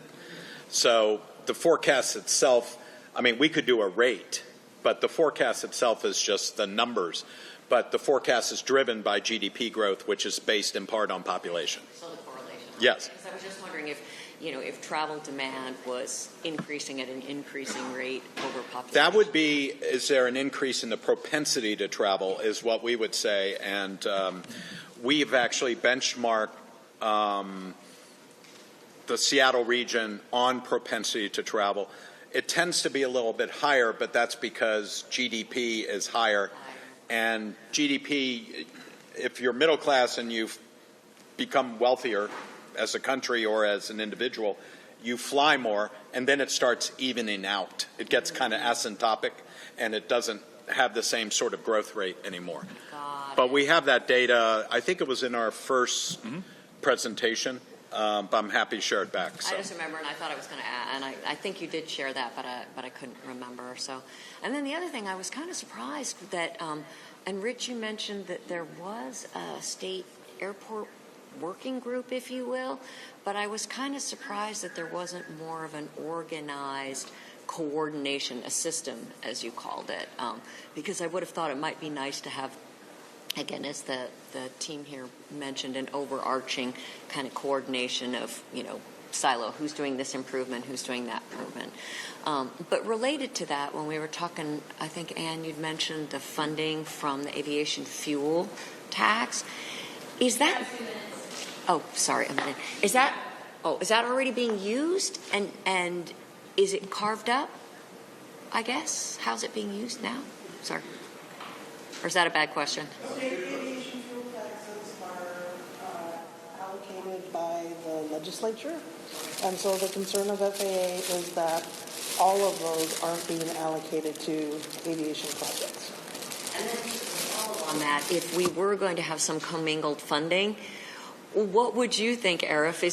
Would you like to take your money and fund the high-speed escalator up at Payne Field? Like, would you feel like you wanted to protect your silo? Or I guess I was just interested in that. But we have already been working together. We talk together all the time. We share best practices, but we understand the challenge we face in this state has to be a systems approach, right? We don't look at it like this is my airport, this is yours. We look at it as a system. But where those dollars go and everything, ultimately that's our elected body's decision. Right? That's not going to be individual manager's decision. We do have an elected body that decides where the funding is. The last couple seconds. When we look at the matrix, if you guys do try to identify somehow prioritizing recommendations and improvements, I think as you talked about what the potential benefit would be, for relieving issues at, say, SEA, but also maybe how that would impact or alleviate congestion on the highway. So being able to do that. So benefits and cons, but also weighting those by environmental impacts. How is that going to impact the citizens? So you hear the pro economically on this end, but you're also weighting it by any detrimental impacts, to the public, and then you have like an aggregated score. So that was the only other thing. Thanks, guys. Thank you. Online, Brett.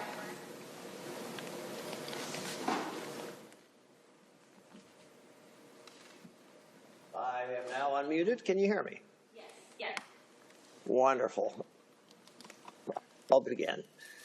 Greetings, Chair Nordby and members. I'm Dr. Brett Lebeg, co-chair of Climate and Health Task Force, Washington Physicians for Social Responsibility.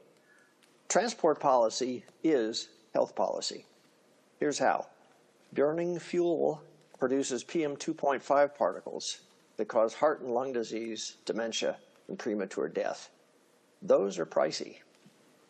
Transport is the largest source of carbon emissions in Washington. Aviation is the most energy-intensive particle emitter per passenger mile. Those harms and real money costs are silently shifted to airport communities and healthcare systems without informed consent to treat costly illness and raise insurance costs for all of us. Washington law and climate science requires us to reduce emissions. So how? Let's limit short-hop flight and airport expansion. Today's trains are the least energy-intensive and lowest emitter per passenger mile. WPSR says more trains, not more lanes, not more planes.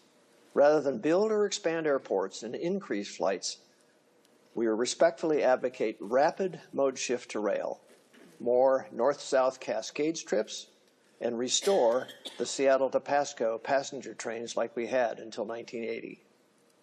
So will we keep doing what we're doing, get more of what we got, or will we choose healthy transport modes? WPSR stands ready to advise you of health consequences of aviation policy. Thank you for transport decisions that maintain our public health. Thank you. Seeing there's no one else in person, is there anyone else online? I'll give a moment if you want to raise your hand.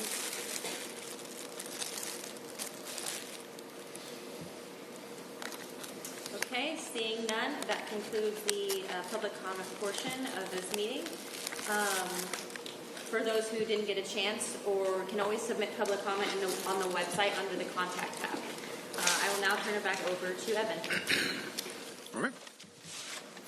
Well, we're going to try to pick up the discussion that we paused to have lunch, talking about solutions for the capacity gap and looking ahead to continuing work the second half of the year on preparing the annual report. And before we do that, I'm going to give Brandon an opportunity to share a little bit about his airport. And for some of us, I don't believe everybody's going on the tour, so I just wanted to have him have a chance to say a little bit about the airport, and then we'll hear the rest on the tour. So thank you. Yeah, thank you very much. So my name is Brandon Rakes. I'm the airport director for the Chehalis Centralia Airport. The way I always like to describe our airport is we are big for a little airport, but little for a big airport. So we have great infrastructure. We're approaching our 100th anniversary next year. So we've been around for not quite as long as aviation, but pretty close. And we are really on the edge, I think, of a new chapter for our airport. A few years ago, we started work on our master plan update. And through that process, one of the key items that I wanted to ensure we included in our master plan update was looking at the future and how we could best find our niche within that. So we focused on including advanced air mobility within our master plan update. And since that time, it's really opened up the door for us to reimagine what a general aviation airport could be. So you start to look at your role in the community as a general aviation airport, where we're already economic engines for the community. But what can we do in addition to that? So as we start to look at clean aviation, because as was mentioned earlier, aviation traditionally is not necessarily the cleanest mode of transportation, but as we look at electric motor-driven aircraft, it gives us an opportunity to take advantage of clean, efficient air travel. So we start looking at airports as energy hubs within our community, because if we're going to electrify the aircraft, we're going to need to ensure that we electrify our airports.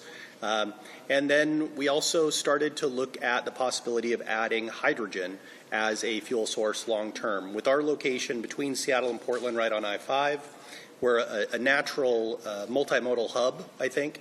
And so for us to be able to push forward with that. So a couple of years ago, we received a grant, and in 2025, we started a hydrogen multimodal hub feasibility study. So we're well underway with that, but we're looking at the possibility of including hydrogen to help fuel aircraft in the future and keep things moving forward. So that's a little bit about our airport. I look forward to talking more about it today on the tour if you're able to attend and answer any questions that you guys have later today. So thank you. Thank you for that. I appreciate that. And go ahead. Can I just add my own 2 cents? Sure. That, for a big little airport, Brandon and Chehalis, Lewis County have shown some remarkable leadership in developing the airport in a way that it's financially sustainable and looking at the future of transition in the aviation industry and figuring out how they fit into it. So good job, Brandon. I wanted to give you a public attaboy. Thank you. Unfortunately, my boss left early today, so, but thank you, Ann. I appreciate that. So. Well, and I think just to tag on to that, right, it's why we identified this as a potential host, right, so that we could hear about what's going on there. And to Alan's point earlier, when we're talking about the long lead time, the little things that, airports can do to set up themselves for the future, right? I think Chehalis is a good example of that, right? And some of the things he's talking about, right? They're getting there, but they're going to be 10, 15 years from now when they're really, you're probably going to be ready for that, right? And where other airports might not be, right? And I think when we talk about transportation, what we can do right now, I think we have some really low-hanging fruit at our public use airports throughout our state. So when we look at just our state, and obviously this is much bigger than just our state, but we have roughly 130 public use airports within the state of Washington. If we were to electrify 1/3 of those, we could do that for, I would estimate, less than the cost of one bridge over I-5. And so we start looking at return on investment and how we can really help move people and goods around our state.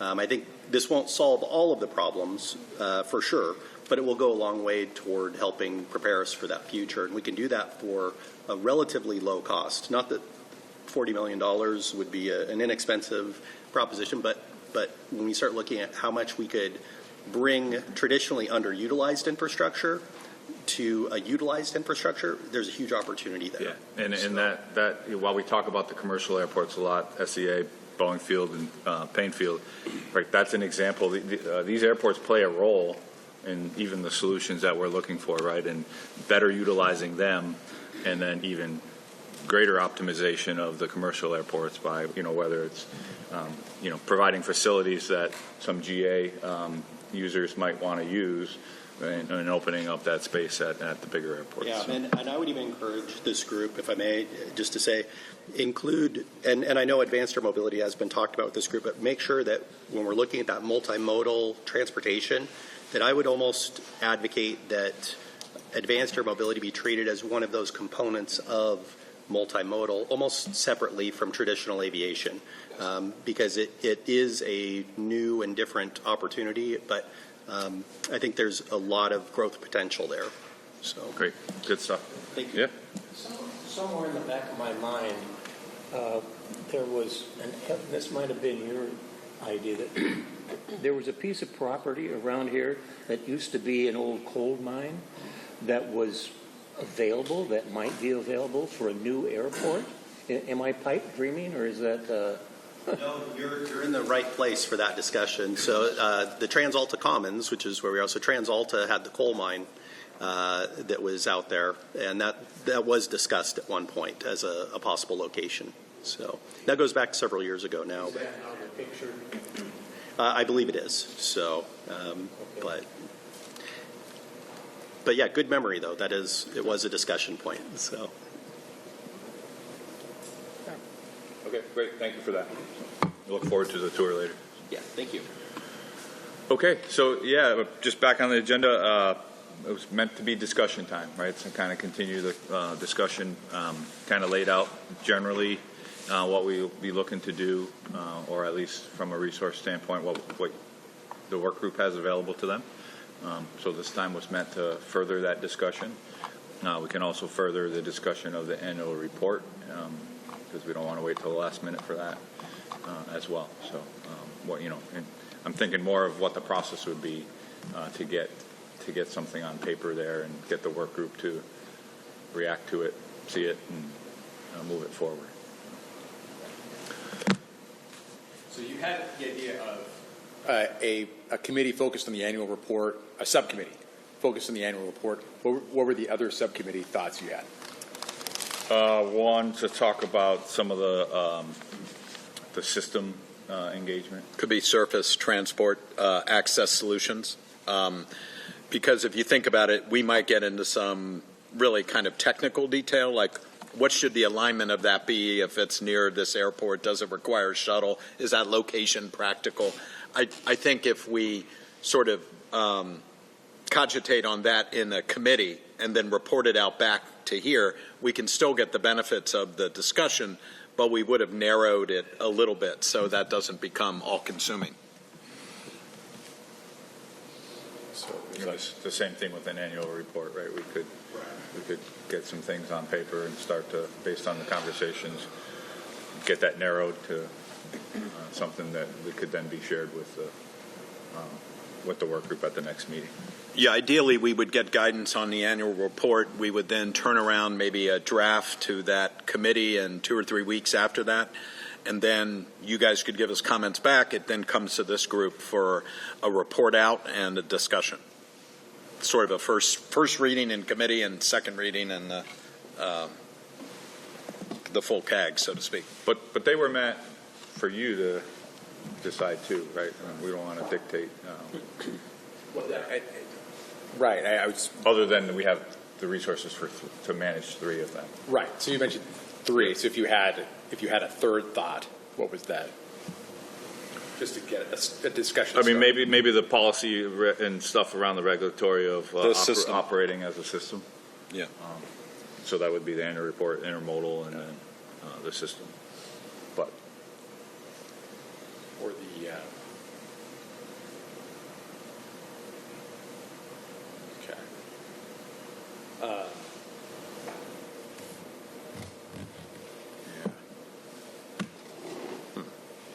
I was trying to think of other priorities that I've heard the group express, and other folks feel free to chime in. But if we had an annual report committee and then 2 other subcommittees, or we say if we have more than 2 priorities, we just sort of divide them between 2 subcommittees and let the subcommittee members kind of work accordingly. Well, I was going to say, they don't need to be standing either. We can sort of create them as we need them. Yeah, and change them, right? The annual report. Once the annual report's done, we could do something else with that as well. So, trying to see what I listed. And then we've had a little bit of discussion this morning about multimodal planning that would address the air service capacity issue. So I wonder if that might be a subcommittee that people would be interested in, like looking at multimodal issues and maybe developing additional planning that the state could do in the multimodal area. Yeah, no, I think that. I agree.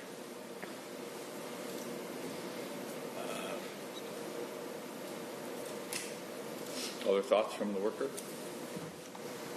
I know we were on others were here getting back to kind of the beginning of when we started sort of the design, what we were looking for the report, the legislative study on regional design. was a big one, so making sure that we're interconnected, how does that regional design look like? And then do we have some sort of timeline, because I know our draft report is October, which is July now, mid-July, right? So we're leading up to that first sort of marker. So with these committees, when are the committees starting? When is the breakout for that? And then our first report draft in October, because it's due in December, right? Yeah, so the timeline for the annual report would be just that, right? We'd want to do something relatively quick, probably in the next month, right? Between the next meeting. Steve kind of laid out 6-month time frame. And then, some of this stuff is going to continue beyond that, right? So we might mention in the annual report that, we've set up, what we're doing and what we've accomplished, right? And that we're going to look at the system design study and some of those. Put it up. Yeah. Okay. Yeah. So Steve's got a little bit more detail of some of the stuff that we've considered and we'll work on. So we're obviously still focused on what capacity enhancements are possible or are being made at the airports, getting to that management and optimization. And then these, as we complete that, these were the next 4, with Peter's number 2 being the legal and regulatory options on system management. And you can see the other 3 that we'll be teeing up. And we have, and some coordination to do with you on the economic impact of not addressing demand in the medium to long term. So these aren't necessarily the committees, but these are like what we've identified as resources to help the work group. Yes.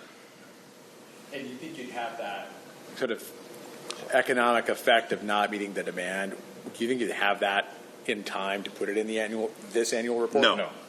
No. Because we still have work to do about what demand can't we meet, and then we have to evaluate. So there's an ordering to this. But next year's for sure.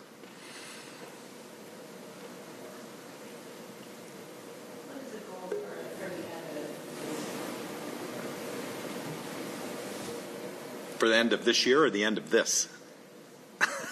This annual report.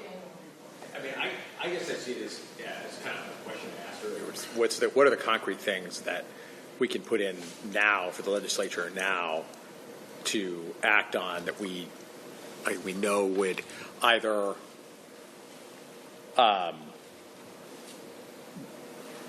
fund or make possible specific improvements that are in the short-term future, whether that's actual direct improvements to airports or multimodal, or things where the planning process is going on now, where if we don't influence it now, it's never going to happen, like making sure the station at Payne Field is close to the Payne Field terminal. That if Sound Transit makes that decision and that ship has sailed or the train has left the station, better metaphor, then we've missed our chance. So and then some of these other if a regulatory change on system planning, where they could pass a law enabling that, then we could turn around and make recommendations on how to use the new law down the road. I guess that's how I see this I guess it would be our 3rd annual report, but first expanded annual report being. That's the first annual report. What's on the screen? Yeah. What we've done so far. We had put in the last recommendation about Payne Field and Sound Transit, and the funding did pass recently, so that's something that we accomplished and moved forward on, right? Yeah. Those are good.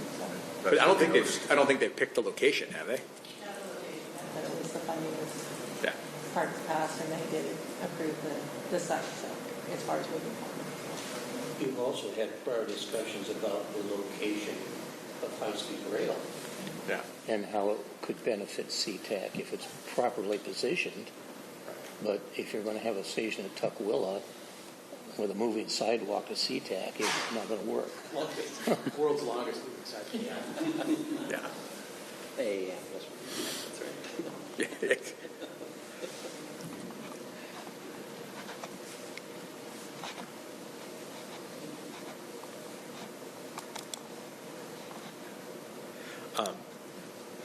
Rich, I saw the governor came out to Moses Lake to open a sustainable aviation fuel facility recently. It was 12 is the name of the group that's doing that. Yeah, it's not on the airport, but the Port of Moses Lake was helpful in getting them established here in Washington State. They're working with Alaska Airlines.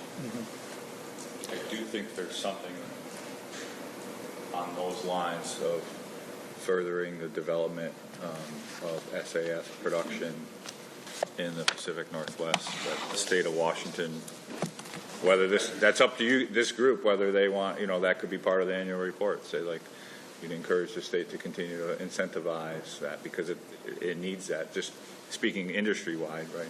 It needs that, and then it speaks to some of the health and environmental aspects of how we can try to do better moving forward, despite still having a lot of demand.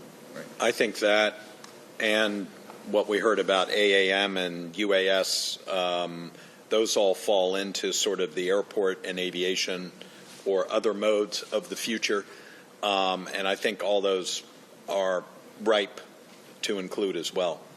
For one, I think with the islands and some of the short-haul flying and the noise and environmental sensitivity of burning kerosene in aircraft, imagine replacing a lot of those island flights with eVTOLs and ferries. So I think those are all fair game. And those might be not that concrete, but there's still recommendations that this work group is recognizing those are important and those need funding, right? They're all in various levels of maturity, and those might be, like UAS today, drones are pretty much here and are developing.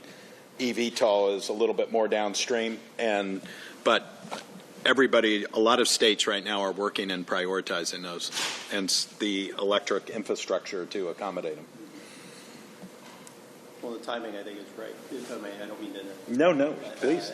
The timing, I think, is right because this last year there was an EIPP executive order, and Washington State was selected as one of the multimodal or multi-state collaborative applications, and so I think it fits really well with that to keep that momentum going.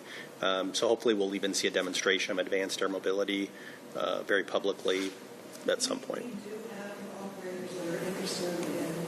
As soon as they can, buying eVTOLs to serve the islands. Yeah.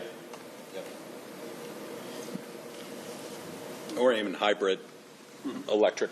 There's a lot of variance on the theme. I'm looking to see if anybody online has their hand raised. I have to look up here.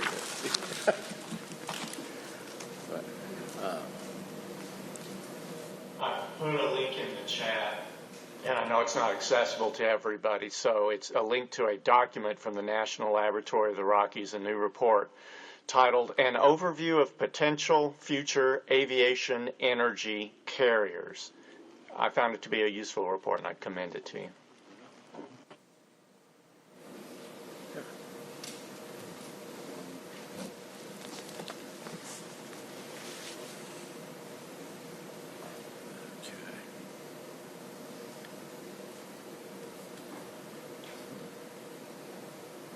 So we've got the... Will there be a section in there at all talking about, because again, Brandon, your airport and others have done a great job in incorporating in these reports as far as the community factor as well, so inside and outside the fence. So how would that look in the report? I would turn it back to you guys. How do you want to do it?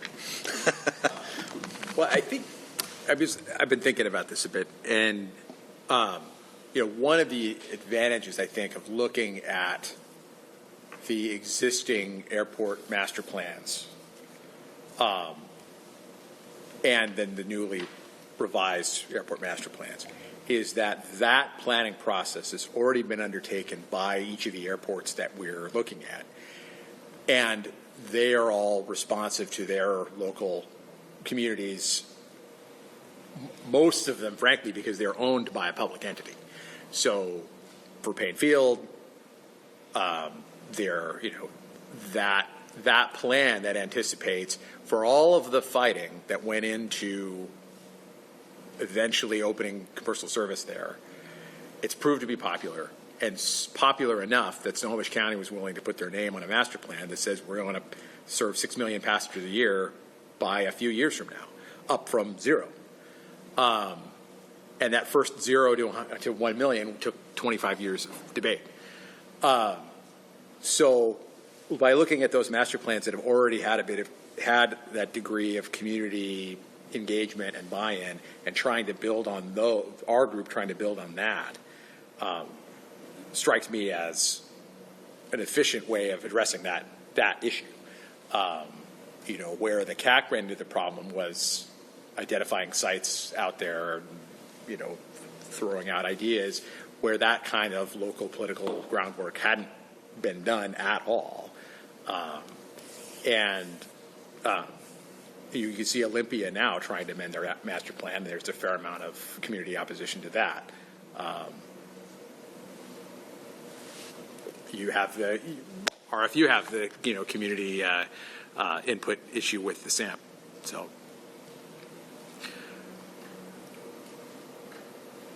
So I think. Yeah. Is there anything different you would consider in that aspect of it? Right. I mean, I think Boeing Field just went through their master plan, and some of that's had a little bit of a public process. They're all different as far as their sort of impact and the way they've engaged with communities. So it might be good to do a comparison between the different airports, how they've engaged so far in different things like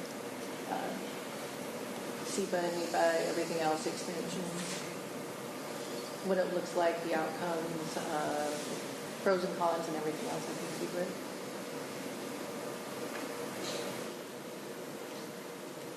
be great.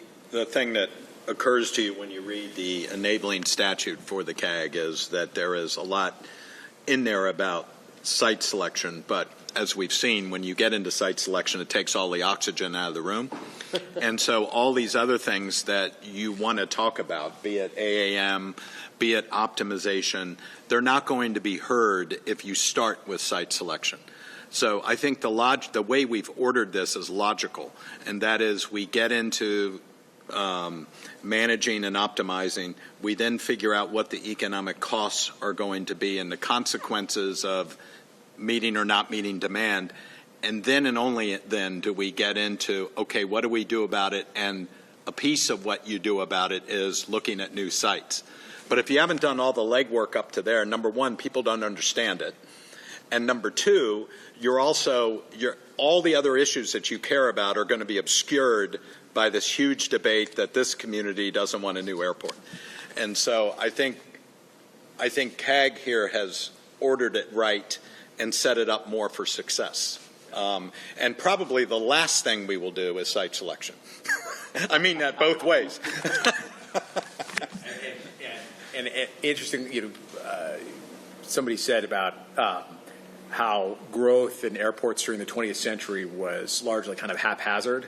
And there are some high-profile examples of communities, I'm thinking of Montreal and Washington, D.C., that built white elephants out in the middle of nowhere that only now are being used. I don't think that big airport in ex-urban Montreal even is used at all. No, and there's a new small second airport in Montreal now.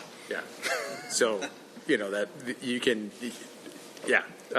the perils of not planning.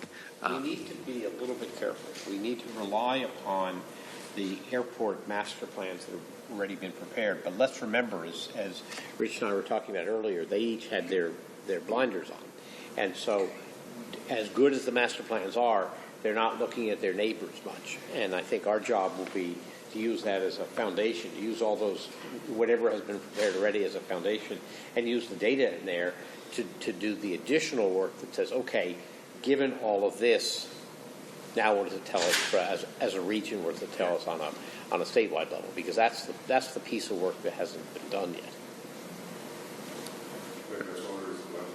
One of our recommendations should be that the state continue to get right with the FAA, because the state has a lot more freedom on where to use, even if the FAA has the money to allow us to do that, to do like master plan integration, they don't have a mechanism for doing that because they haven't done that, whereas the state, if they have the money, has the freedom to do that, but the state has to have the money to have the freedom. So there's a little bit of the chicken and egg problem again.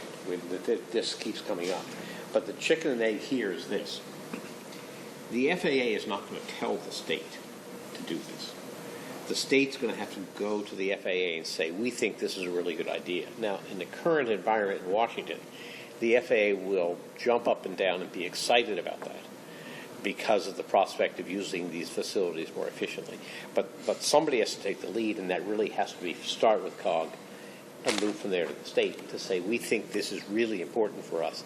And I mean, Stephen and Mark may have different views on this, but I think the FAA will be very excited about the prospect of funding a statewide integration, statewide system. And I didn't say system plan, I said system. I think there'll be a lot of enthusiasm for it if the state gets out there in front. So that's an idea for our annual. Yep. Yeah. Yeah.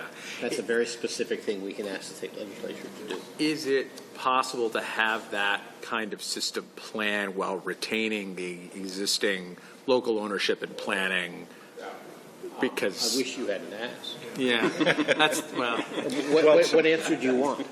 It's a continuum between coordination and integration, and all what lies in between there are different kind of models that you can have, and it will be our job to sort of say what those differences are and what legally and regulatorily that means. At one extreme, the state takes over all airports. Okay. And we've seen that in a couple of states in the last couple of months, and that has been, to be polite about it, extraordinarily controversial. Well, and that was done for not efficiency reasons. Having nothing to do with the wisdom of anything. The state can run all the airports for $20 million. I think Exactly. So I don't think that's really on the table. And I think the question is, what role does the state play? And right now, with no disrespect intended to DOT, the role is relatively modest.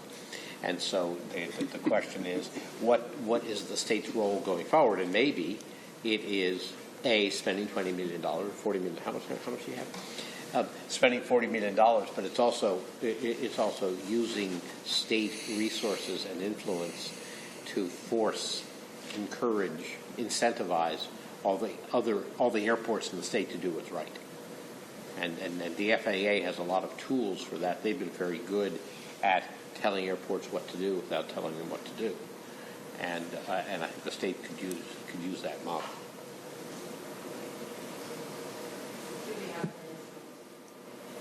What's that? Do we have them in as a guest? The FAA. Maybe Government Affairs, FAA. I can't really hear you over here, Ellie. What? Do you want the microphone? No.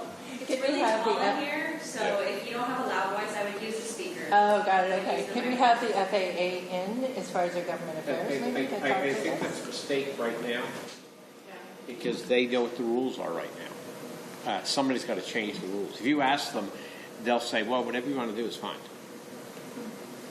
We're not going to fund it. We're not going to help you. And we're not going to encourage it."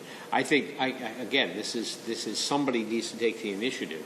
Now, if you say to the FAA, here is the plan that the state wants to move forward with, and here's how we're going to get that, having them react to that, I think would be very productive. But I say this just from experience, the FAA just has limited funds and limited people and limited ability to sort of look outside the box. And what we're talking about is something that's pretty far outside the box. I mean, tell me if your experience is wrong there. But I think we're dealing with an agency that really has to stay within their authority, and we're asking them to do something that they've never done before. Now, I say that at least our experience is more at the DOT than the FAA. There is real interest in thinking creatively, and but that's at the highest levels. That's not at the district or regional office. That's in Washington.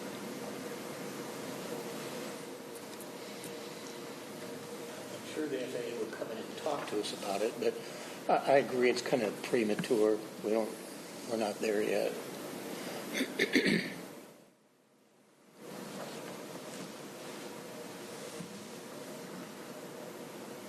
Other thoughts? Is anybody online? The folks we haven't heard from today, and I also see, well, actually, I see Representative Dent. Again, Zoom sort of puts up people at random. And so I see Representative Dent up there, we were talking about getting suggestions about a format and a kind of an outline for what you think the legislature would like to see in an annual report. And I know that that's still pending, but I think we'd be very interested in seeing it. I understand, and we talked about that at the last meeting, and I didn't drop the ball. I did pass it on, but somewhere along the pathway, the ball got dropped, and I've kind of started that ball rolling again this morning because I realized it had been dropped, and so I will do what I can to get those answers for you as soon as I can. So, but in the meantime, you're doing good. Don't worry about things. I think all is well. So. I appreciate your hard work. You guys are really engaged here. I really appreciate that. So, although I have had my camera off, I have been listening, so paying attention. What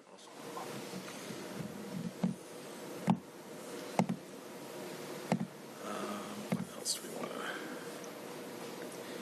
we want to... So, I haven't heard anybody say anything bad about the idea of subcommittees. I think we have more ideas for subcommittees than we have spots for, if we have an annual report subcommittee and then two others.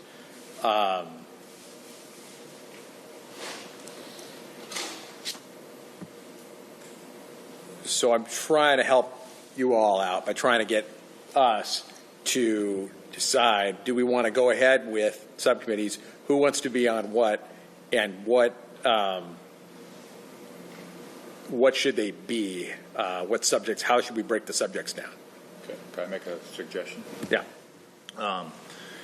Just bringing maybe the theme of the committees up a level. Yeah. Annual report, leave that one as it is. Another one could be infrastructure, and that could be airport infrastructure, that could be rail infrastructure, and then people that have interest in that. Right, that can generate what's the priority in there. Maybe we hop on the multimodal issue first, and then there might be some other things that go along there. And then a third one could be the governance and regulatory, the system type. And then, right, some of that might be governance, some of that might be examples of other systems.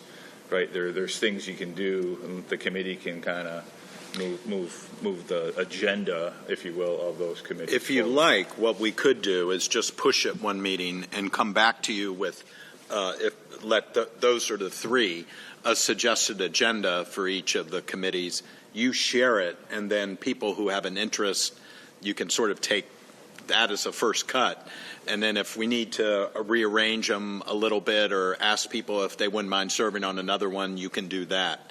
But I think doing it today is probably just a little premature. We can sort of make some suggestions to you and come back with some information. You can even share it before our next meeting if you would like. Rather than wait 2 months, yes, we could have a document or something or an outline of these committees so we could decide amongst ourselves what we're going. We can do that in the next couple of weeks easily. Yeah. So why don't we do that? Hey, that would be great to have subcommittees. I was having a hard time hearing. I heard the proposals for infrastructure and governmental/regulatory. What was the second? Those were the two, and then the third one is annual report. Annual report. We can take this offline when we discuss the specific committees, but I wonder if there's room for something related to the demand profile as well, like a travel demand or something to that effect. Because I think we solve infrastructure through supply. Regulatory focuses on the how, but there's kind of an upstream component of the total passenger demand that we see in the region. We talked about that with the consultants as well. We've got some great information, but might that be a good thing to have a focus on from a committee perspective? Absolutely, and one of the things you mentioned, Mark, is that we've got kind of budget for 3 subcommittees, but they don't have to all be all the time. So one subcommittee can finish their work, and then once we'll the start annual another report's one. done, you can maybe that could morph into the demand profile or something. Why don't we do sort of a charge for all four, and we'll come back, we'll get those to you, and then you guys can make a decision about what do you want to prioritize. Ben, I love that idea. So now that you've got that idea for 4, Steve, I kind of want to throw out another one. Sure. And I apologize, this is sort of bureaucracy, but this annual report will go to the legislature, which meets in January. But also, when the legislature meets in January, they'll have to allocate a new round of funding. So this group still continues to exist, but there's no more funding after June 30th, 2027. So we might want to have a subcommittee to kind of scope out, okay, well, what are we going to do after that, so that you guys can tell us how much that's going to cost, and then we can ask for that. And just like to get into the details of how this works, it's outside of WashDOT's budget. The COG is your own entity. So it won't be me asking for this budget, it'll be you guys, or us. Is this something we should mention in our annual report, Cam? Or is it premature? It could be in there, yeah. At least alert them that we will need funding beyond June. Yes. Continue to exist. Yeah. Yeah, we're doing good work. We're not done yet.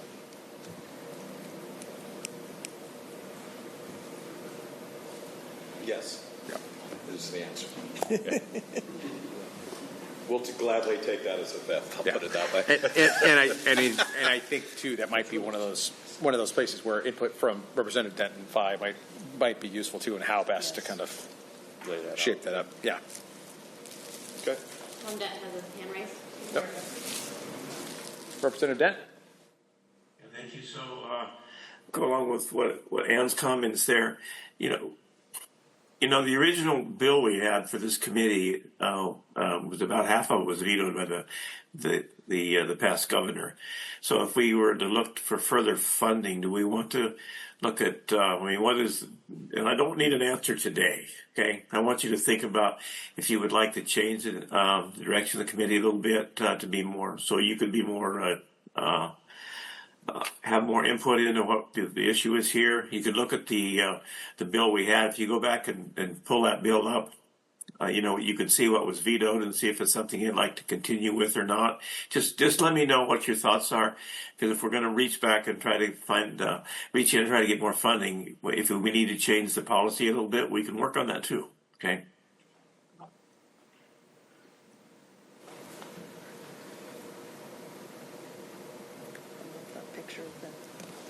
Yeah.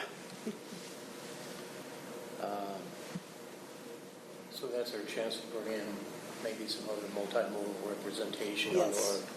on our work group and that sort of thing.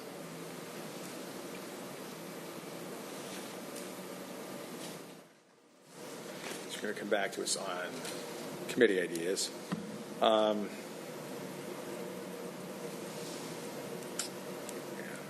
Just know that I have 146 other legislators I work with, so I can't promise anything, but we can ask, right? Is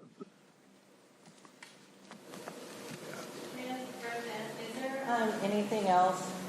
I know that Rep. 5 had said the regional design was really important to him. Is there one area that's important to you that you haven't seen in the past that you'd like to see moving forward?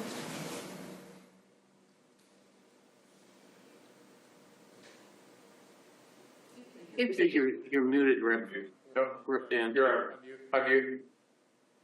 There we go. Yeah, there is. Rep. 5 and I wrote that bill together, and much of what I had put in there was taken out. If you just reach back and look at the bill, and then, but I'm just trying to have an overall view of this thing so we can come up with some answers. I think if we don't start finding a direction pretty soon, we're gonna regret that, and in a big way in the state of Washington. So maybe like I said, I could have my LA, or I can do that. I can pull up this bill the way it was before we before the governor vetoed part of it, and you can have a look at it.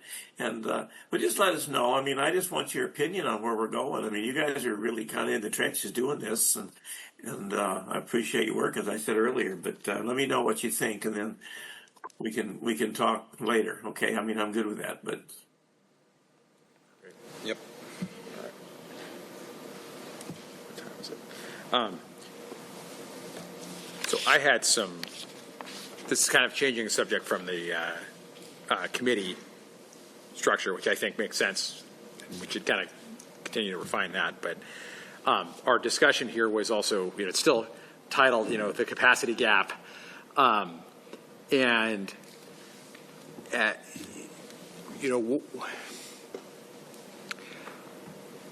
we're still anticipating these.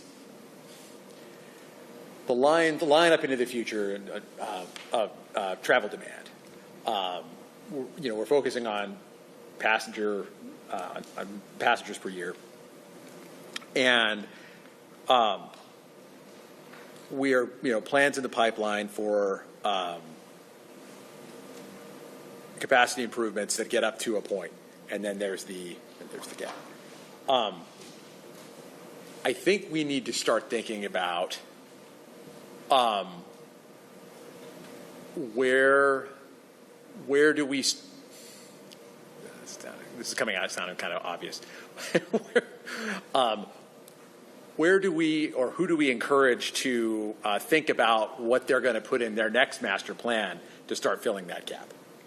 So, because we have the existing rounds of master plans that go out a certain period of time. Our planning timeline goes a little bit beyond that. And so,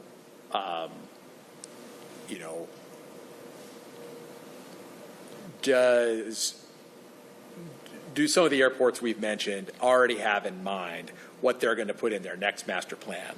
Yes.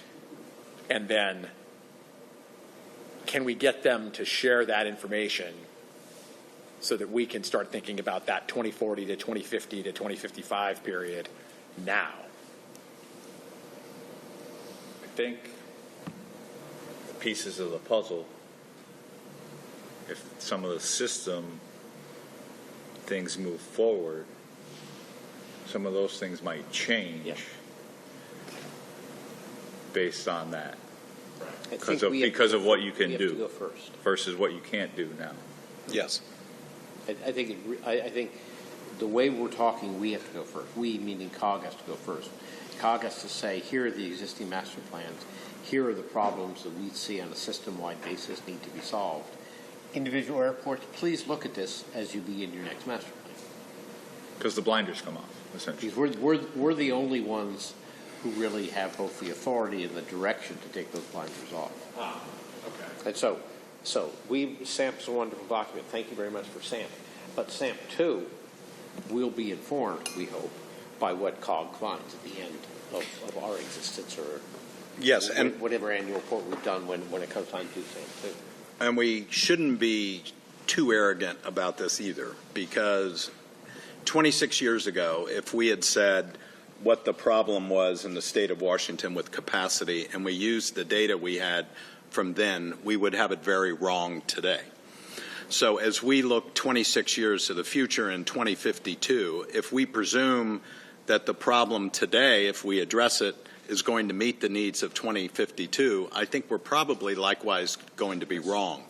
So part of what we want to think about is what are the timings and the off-ramps and the flexibilities within the system that we can also respond to dynamically. But are we going to be wrong low, or are we going to be wrong high? Looking 26 years back, we would have built many more runways. We would have put in a lot more air traffic control towers at the FAA, and we would have had completely inadequate terminals and landside infrastructure for airports. And we would have ignored all road access. Yes. And all light rail access. So those were not important. I think it's important to keep a little bit of an eye on the future, and that's even in our scope, the airport of the future, how things are likely to change, but also how airports can respond to the dynamic changes in aviation. But part of our job is to engage in a mind shift change. So that when they prepare their next master plan, they're thinking in system terms. And so, yeah, we'll be wrong, whatever it is we predict 30, 40 years hence. But if each of the individual airports are looking at the problem in the manner that we're recommending, they will, as they go along through that time period, presumably do a better job. And get funding for it. Yeah, funding for it. Also look at those other modes master plans and bring those in simultaneously so Rich and Arif can start looking at how to tweak their strategy to maximize the benefits that they're doing as well. And they're all having their own issues. Vehicle mile travel changing on roads, transit ridership in many areas collapsing. What's that? But not here. I'm just saying that. So even those are moving targets as well. So we're really corralling a bunch of moving targets, and that gets wronger and wronger the longer you look. And so I think focused on the system, as Peter says, and sort of how do we put these pieces together and work together is actually more important than saying what we think it's going to look like and what set of 10 measures are going to get us there. So as we move forward on this, I'm feeling like I really want to have some, well, Steve, you and I have talked about the vision of the do-nothing scenario. And it's, maybe this is my own personal shortcoming, but it's not super helpful to me to have charts and data and graphs. I want to have okay, what does that look like to a real person? And one of the things that concerns me is of the appointees to the work group, several of the positions that haven't been appointed are the economic development representative kind of people. The freight, too. Right. And so I would really like to see beyond the graphs, as I said, and like Ben mentioned, demand. What does that mean, really? If the cruise industry can't get their passengers into SEA, what does that mean to them? Or to the professional sports industry in Seattle? I would like to hear from some of the other Puget Sound-based industries what it would mean to them if there's constraints to air travel. And I think that would help tell the story. So I don't know if that's, something that we put in the next request, the legislature fund to study, or if that's part of you guys' work plan in the next 6 months. But I just want to throw that out there, that those are some other pieces that I would like to see. Sure. I can give an example of that. Yakima Valley ships, I don't know how many millions of pounds of cherries out of Sea-Tac every year. If they can't do that, what's the impact to them? And I think the Washington State Fruit Tree Commission, which is based in Yakima, could probably help. They're not on our current list of attendees, but I think they might have something to say about this because they ship, and they all come over I-90, incidentally, on trucks. I don't know how many millions of pounds it's in the newspaper every year, but right, Ellen? Mm-hmm. You might know more about that than I do, but it's a big deal. They come over the mountains on trucks and then they get on airplanes. They do, at Sea-Tac, and they're shipped to Asia, and Korea, Japan, and China. We did that at our airport. We don't have... The one company that was on the airfield that was willing to do that work is not there anymore. So I agree with what Steve said. We don't have a freight component here. We need a freight forwarder to talk about what it would take to bring a team over to Grant County for 6 weeks out of the year. And then what does Grant County need to build to house that type of facility to make that happen? Because we were bringing cherries from north of us down to the airport and flying them to Asia. And we could very easily do the same thing for freight coming south. Chelan and Wenatchee, because they don't have airports where they can ship out of. In the case of Yakima, there's fruit packing right there in town, and there's an airport. So it would be relatively easy to do, you know. Well, that's something that Yakima needs to look at their master plan, because talking to the freight forwarders, the runway has to be 12,000 feet long and 150 feet wide if they're going to use that. Yeah. And that's not Yakima yet. So one thing you could try to do, Ann, is when we meet next at City X, who is a local shipper or economic interest that we can have come and speak to the group and get that anecdotal information. It's pretty easy to value. I mean, delays and congestion or longer hauls or lack of reliability is something we can put a number to. So I'm not really worried about that. Yep. Is that a cargo or a multimodal question? Like if we were to put it in a committee, is it? That'd be the freight.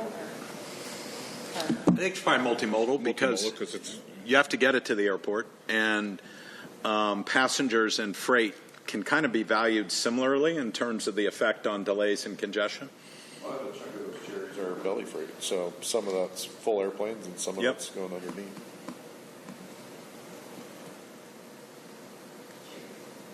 Saw fresh Washington cherries in a farmer's market in Taichung last week. So, Wow. yeah. Did you buy some? Another question on, You're going to get them at do home. we have a committee or what category would it go in for biofuels, hydrogen, and sort of other components? Do we have a committee for that to go into the report? Could be in the infrastructure piece because it takes infrastructure to produce it.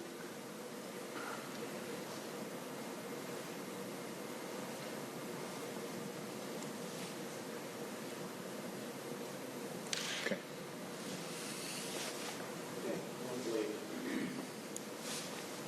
Alan and I could do a little research about a freight forwarder that we might invite, or some of these people that ship fruit and all that kind of stuff. If you want us to do that, don't you think, Alan? We could probably come up with some. There's people there in town we could contact. But first thing that comes to my mind, is Washington State Fruit Tree Commission, but there's probably others.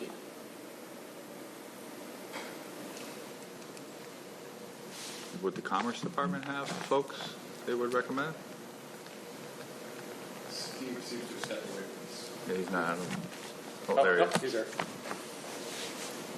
We'd be happy to assist with that. Great. Yeah. I was saying we could do that freight group. Oh, geez. It had to have been 7 years ago now. And there were freight forwarders that were part of that. Were part of that group. We might, like, I know CFI was one of them, and there were a few others. Might be worth pulling. Rich, I remember you told us we were on the tour, and I was like, but why was it that they ceased operating the tree fruit operation at your airport? It was, I mean, ultimately the company that was doing that closed, but it was off to a great start, but the economic friction between China and the U.S. had a great deal to do with it, and then also there were some weather issues both here and in California because they were a direct competition, because getting the best looking cherries there first is the name of the game. So, but there is branding, and I think this is having the Tree Fruit Commission being there, is that there is, a Washington State cherry does mean something to those markets in Asia. I mean, there is a little cachet there. So, that is to our advantage to be able to say, hey, this is a Washington cherry. And then the other question that I think if we could bring them here is that, are there, it's got to be a high dollar perishable piece of fruit. So, cherries are something that clearly work now, and if we're talking about the future, is what is the next piece of fruit that's going to be worth their while to ship it by air? Is it going to be apricots? Is it going to be blueberries? Is it going to be something else? I'd be curious to hear what the growers think is going to be a high value crop going forward, because if we get an idea of what that is and then what kind of volumes, then you add that to the cherries, and now we have another problem/opportunity to solve. When DOT was talking about I-90 and needing to get that built for wine exports, likewise, that depending on how those could get either to Sea-Tac, I don't think they're going on a cargo ship, and that was far more perishable than I think the average person would have thought as well. So, that was our advantage, was that the piece of fruit would stay refrigerated except for literally half a minute between the truck and the dock, and then about 2 minutes between the dock and the airplane. Whereas in some places it'll sit outside for a little bit, and then every minute counts. In the case of some of these fruits, like apples and pears, you can send them by boat because they're not as perishable. But in the case of cherries, it's just a matter of 3 or 4 days, and they're gone if they're not. Thank you, Gary. That's what I was wondering. So, the second largest wine producing state is Washington. So, does wine get shipped by air? Is that another one of the big industries? It's heavy. I doubt it, but I don't know. So that goes on boats too? What? Wine? Reefer containers on boats. The conversation was several years ago, so I don't recall, but I think it wasn't cargo ship. It wasn't. No, because they were talking time sensitive, and 2 weeks to go across the Pacific is not time sensitive. You got to have your wine. Because it was the timing to get from Eastern Washington to the ports, whether that was Sea-Tac, whether that was boats, but it was time sensitive to get to Seattle and off to the Pacific Rim was the issue.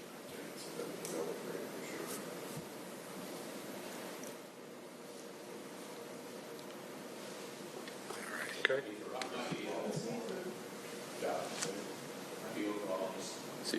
Ag industry representation as compared to just freight or freight forwarding. Yeah, seafood, you make a really good point. Fresh, perishable, high value, grown in Washington or harvested in Washington. So hopefully we can get. I'm looking at Steve. As far as getting industry representatives, do you happen to know if any of the pending nominations with the governor's office are from industry rep people? No, I don't know right off. I think some of those are non-voting. Let me take a look here just a second. I've got my list here. But,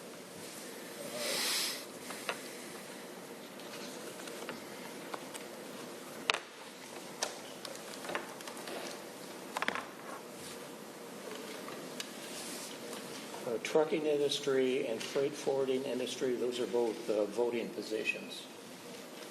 Yeah. I don't know if we have any nominees or not. But there's nothing specific on here about agriculture.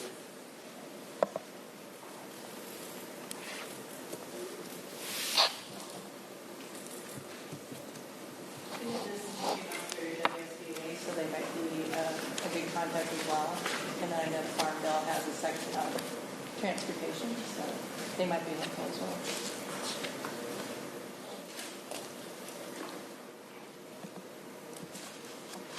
But, there's nothing that prevents us from having those people come and speak to us anyway, whether they're a member of our group or not. Yeah, sure. So we could do that, and we could invite somebody from the fruit tree industry or something, whatever we wanted, to come and talk to us about it. How do they get those cherries over there now? How many, and that kind of stuff. And are they currently experiencing challenges? Yes. So who has the action on that? Harold Austin for the tree growers through Cora. Coalition on Organic Regenerative Agriculture, so. It would be good to have a rep that represents shippers generally, because like Tech, for instance, is a far bigger user of air cargo than agriculture. Agriculture is usually, high weight, low value, and air cargo, cherries notwithstanding, air cargo is generally lightweight, high value. And so I think we need sort of representatives of, all of it. I think it will be more natural in maybe 2 meetings from now when we get to the capacity, then what do you do about it and what are sort of the constraints? And then you have those folks who can speak to the, what they need. So under a constrained system or whatever. So I think we have a little time, but I think getting a rep on it would be pretty important. So Steve Polinsky offered, so I'm just going to invite you guys to talk about all these different industries. Many years ago, when I was in the state of Oregon, turns out one of the big air freight things then was the Nike Air things, because of the same thing, high value, low weight. And so I don't know if we've got that kind of manufacturing. Intuitively, I was just in Taiwan. There's 4 nonstop flights a day on 3 different carriers between SEA and Taipei. And intuition tells me it's semiconductors coming one way and cherries going the other way. And the passengers are basically along for the ride. But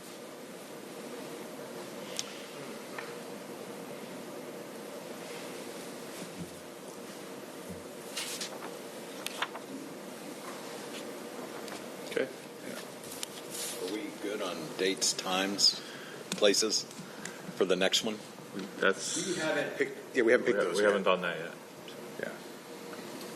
Oh, sorry, were we doing committees today or? No. No. No, we're not. Well, we're taking the committee. We're gonna come back to the work group with a structure of potential committees, and then next couple of weeks we'll get to the work group will pick.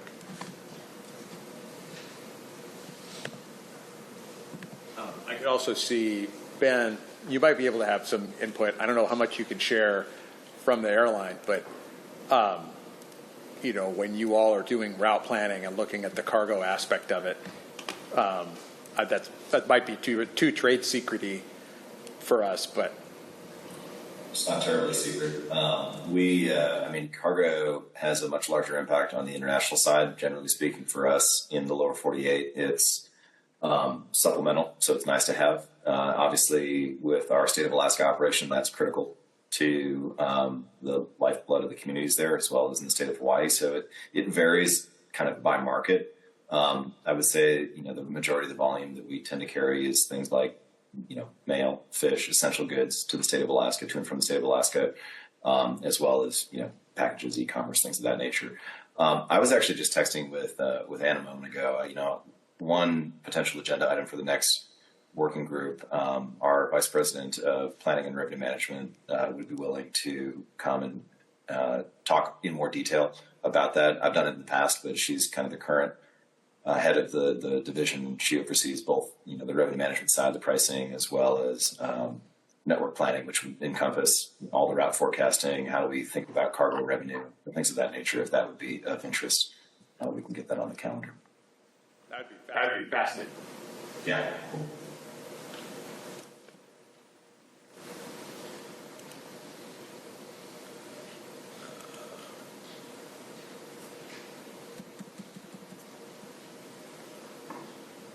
Okay. Well, we still have 45 minutes. I have asked all the questions that I have for the moment. But Okay. Sort of, actually, let me see here. I did put some next dates and some considerations for the next couple meetings. So we can talk about that. Locations and dates.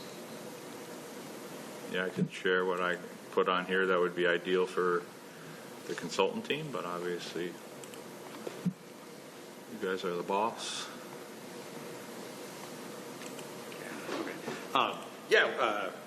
I had another place where I thought I had some questions written down, and I don't. Okay. So, what do you have in mind?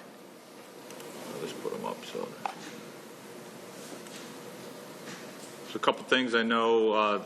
Next meeting doesn't have to be all virtual, but I know sometimes I think in the summer, you guys might have did an all virtual one last time.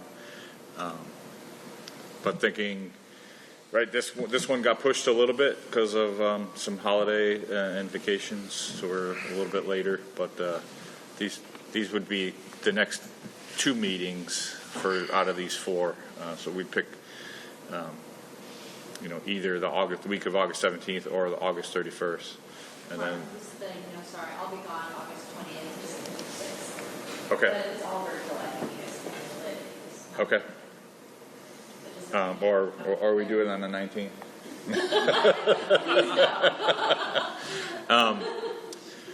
So these were just options like that, and looking at our calendars of what might work, and then the 5th or the week of the 5th or the 12th. If we're going to have people come, I would rather that be an in-person meeting. I think a virtual is okay for sort of getting everybody up to date, presenting the next fruits of our research or whatever. Well, and then even just organizing the committees, yes, here's the plan on the committees, and then that makes sense as a virtual meeting. But it could be a little bit. If we're going to have the fruit people or Alaska or semiconductor or whomever, I'd prefer to be able to sit around a table.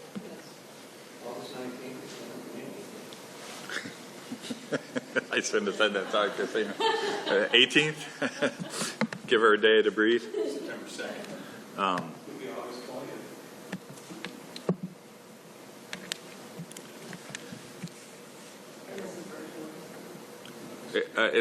That's consideration. I think doesn't have to be, but yeah, I mean, I think you make a good point about presenters, but also we're talking about location too. And follow up. And you can't do that week of September 7th, Mark, like September 9, 10, somewhere around there. I could. It's Labor Day week. So it tends to be. I mean, I could do it, but the 9th is bad for me. But the 2nd works. September 2nd.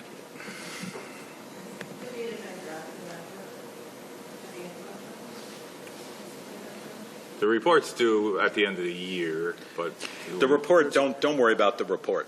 We're not worried about it. We have plenty of material. We'll get you a draft. You guys can look at it. That we don't have to. Not worried about that. I mean, we need to staff it through the washed-out process, though, like we did last year. No, because we're already too late for that. So. Okay. Last year's report was a bit thin, too. Yes, that was that was partly driven by needing to meet the deadline, and also by just our capacity. Well, how about September 2nd? Yeah. And where would you guys want to do it? Well, virtual. Can we do the 3rd? If it's going to be, that's going to be the virtual one though. So I guess the where is not, right, Mark? Yeah, the where doesn't matter. Oh. If the next one we're going to do virtual, maybe a little bit more of a condensed agenda time. Focus on here the. Or is that out of the question? Third fine. Works.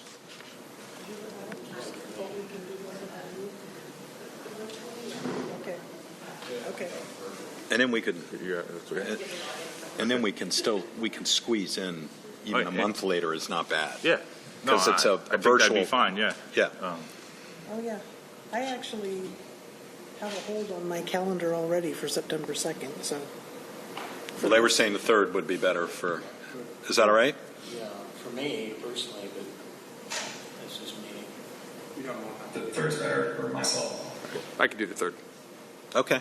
And it's virtual though. It's a little easier if you got other things on your calendar, right? And I don't think we would do a 10 to 4 slot either, right? I don't know how long the last virtual one was, but. Well, we had a very abbreviated virtual one just to consider an annual report and adopt it. I think there's some rules around you don't have to have public comment if you're only have an extremely limited agenda, and so we stuck within that rule. And okay. So, but this is a kind of more general meeting where we would have to schedule public comment, and that's fine. Yeah. The public doesn't seem to be clamoring. And do you want to then ask about the next one in October? And then I think we should get the next one on the calendar. So the week of October 5th or the 12th. That week of the 5th won't work for me. Week of the 5th doesn't work for you? Okay, how about the 12th? Then. Not great. We actually have the Washington Transportation Commission in Yakima on the 14th and 15th. Unless we wanted to try to figure out a way to get on their agenda, we could be talking about how Yakima and other eastern airports are going to be supporting the west side. Might Why be able not? to sneak that in. I'll have to talk with Paula Hammond and see if we can get that on the agenda. That's, what day is that? That might be a big It's agenda the for us, though. 14th and 15th. I'm not sure. 14th and 15th, yeah. I think the day before. Well, we could split. I think we're going to have a lot of agenda items at that October meeting. I'm not sure that. But we could also have our meeting adjacent, and then if we had a role there, the team could go do that as well. I mean, Day before, day after. Oh, Yeah. I didn't even have that. Tuesday. Okay, 13th, 14th. thank you. Could we do the 13th? I could, recognizing 12th is Columbus Day and a holiday the day before. 13th and 14th is a major Washington State Airports conference. Okay, so then that's out. where? Yeah. Oh, okay. So 15? Before that, is there something wrong with that? The week of October 5th, 6th? I can't do that. Oh, it's October. October. Yeah, I'm talking about October here, 5th or 6th. Maybe you'll need for that. That You week's couldn't all do that. really good for me. Even virtual? Or 7th. You couldn't dial in? I could do virtual. All right, well, why don't we say, how about the 9th? I didn't hear Peter. He can do virtual on the 9th. I can't do Friday the 9th. On the 9th? No, never mind. Evan can't. Can't. How about the 6th? We've got some 6th over here that are. 6th, 7th, or 8th. 6 is okay. 7? 6th is good.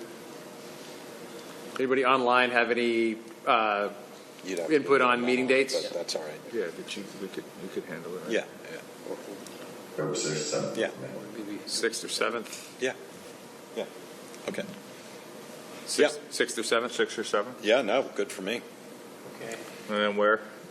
13th, it would have been bad for me. I think about it. It's my mom's birthday. Okay. It's going to be 99. I can't miss it. 7 would be better. Yeah, 6th or 7th. What did you say, 7? 7 would be 7th. better. All right. What's that? Let's say the 7th. 7th? And then, sorry, we had picked. Painfield? What's that? We Yeah. want to find a location, Yeah, Painfield, or we've been there before. I think it worked. Convenience. The room was good. Looking at Good Washington facility. DOT. Where? The Painfield. Oh, yeah, that was a good one. When do we want to have these food people talk to us? Could be potentially at that meeting or the next one. Peter can't make it, though, and Peter's Painfield. Oh, yeah. Then. Okay, we Let's find save another. that for the next meeting. Yeah. Yeah, okay. I'm just thinking, these How about Spokane? people are based in Yakima. I mean, we could do another one in Yakima if you want on the 7th. We could set that up. We've not done Spokane yet. We went to the backward west though, so. Yeah, we had that east-west patterns going. And We haven't. See if Spokane can do it. That's kind of like a fail if we don't go to Spokane. We haven't been there. Spokane came and spoke to us in Moses Lake. We go back to the well? They host us there. Oh, yeah. Sure, I think. I know a guy, yeah. You know, yeah. I was just thinking the fruit people in Yakima, it would be easier for them, but make it worse. Okay, so virtual on September 2nd and Spokane on October 7th. Yeah, I had the 3rd. Did we go back to the 2nd? Oh, no, sorry. It was my bad. 3rd. Okay. Yeah. So September 3rd. For the virtual. Will be virtual.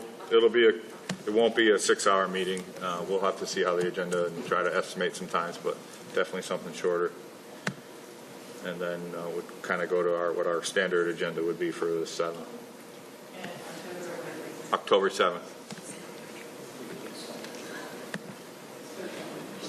Yep. Now, if the Mariners are in the playoffs, you know, You can take a train from Spokane to... No, they went 0 for 3 in games I went to last fall, so maybe I should just be as far away as possible. There you go. I can just fly Seaport over from Phelps and go in and come right back.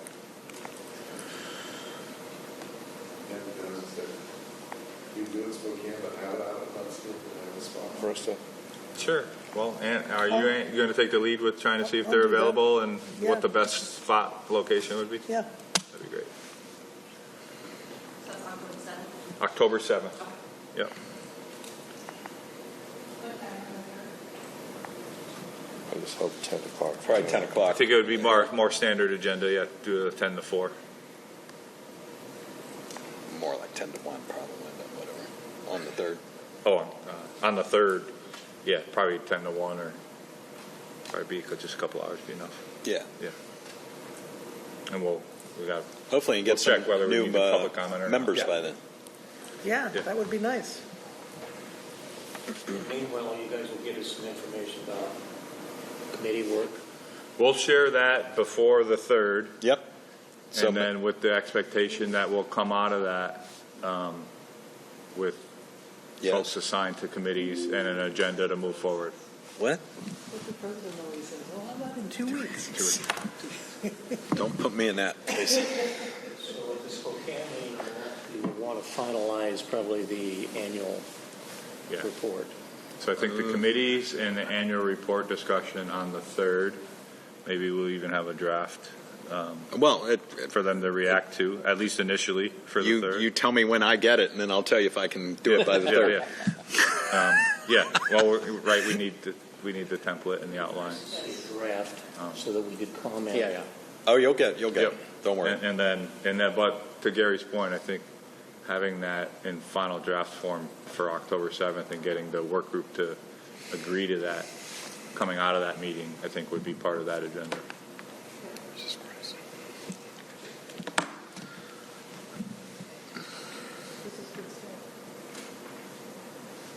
Another group to speak feedback is the Seaport Alliance. I was thinking of just now when somebody mentioned Seaport, just because the Seaport Alliance is a collaboration of different. Yeah, that's the 2 ports, and then also the 2 port of Seattle, Port of Tacoma, and then other. Yeah. We do have a ports representative. That's Buck Taft. Is he Buck? Are you still on? Yeah. He was on earlier. Yep. He's still there. Don't you represent the ports? I do. Yeah. So. What were you talking about? The Seaport Alliance is Seattle's job. Specific. Not the same thing. Okay.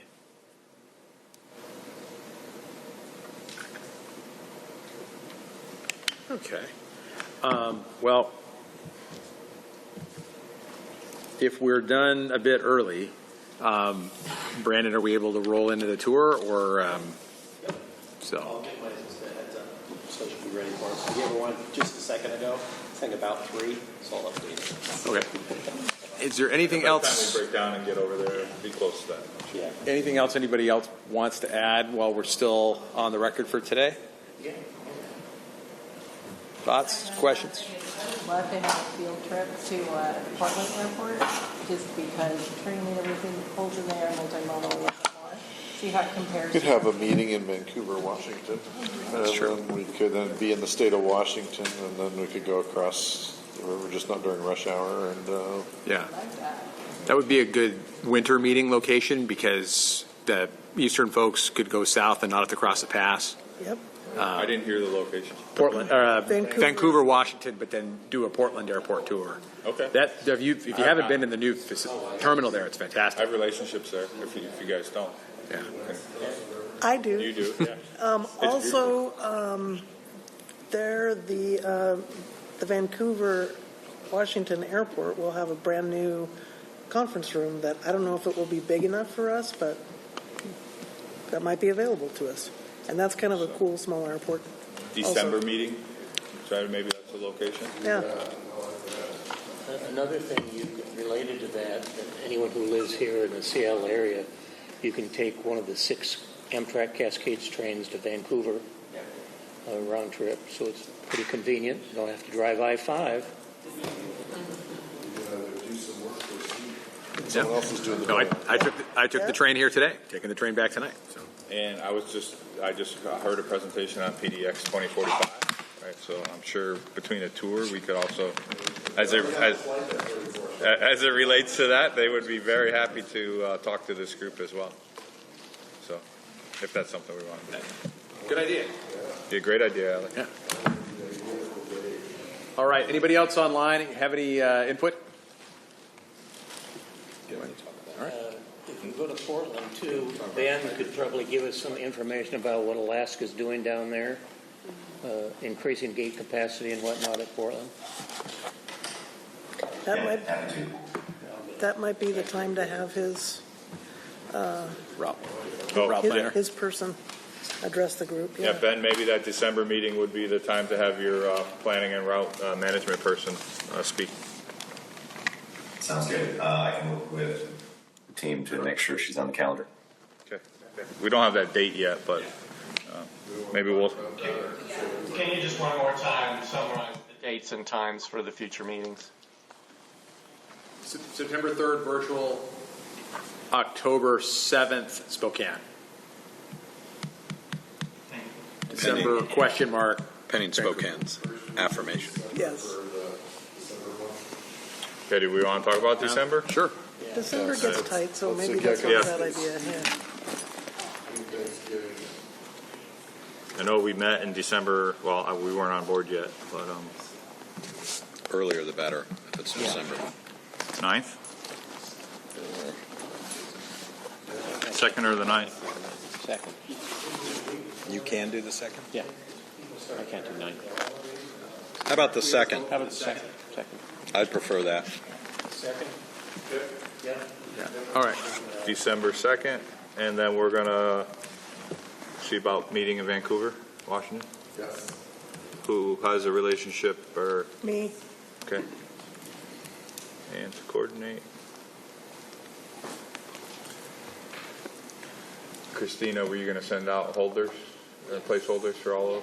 So what's December 2nd, you said? Yep, December 2nd. October 7th and December 2nd, I think, would be normal 10 to 4 p.m. And then September 3rd, I think, block 10 to 1 should be plenty. I get to go to Powell's. Yeah. I'm doing that tomorrow. In Portland? All right. Now, anything else? Okay, hearing nothing. All right, let's adjourn and move on to our airport tour. Awesome. Thank you all. Appreciate it. Thank you. Good conversation.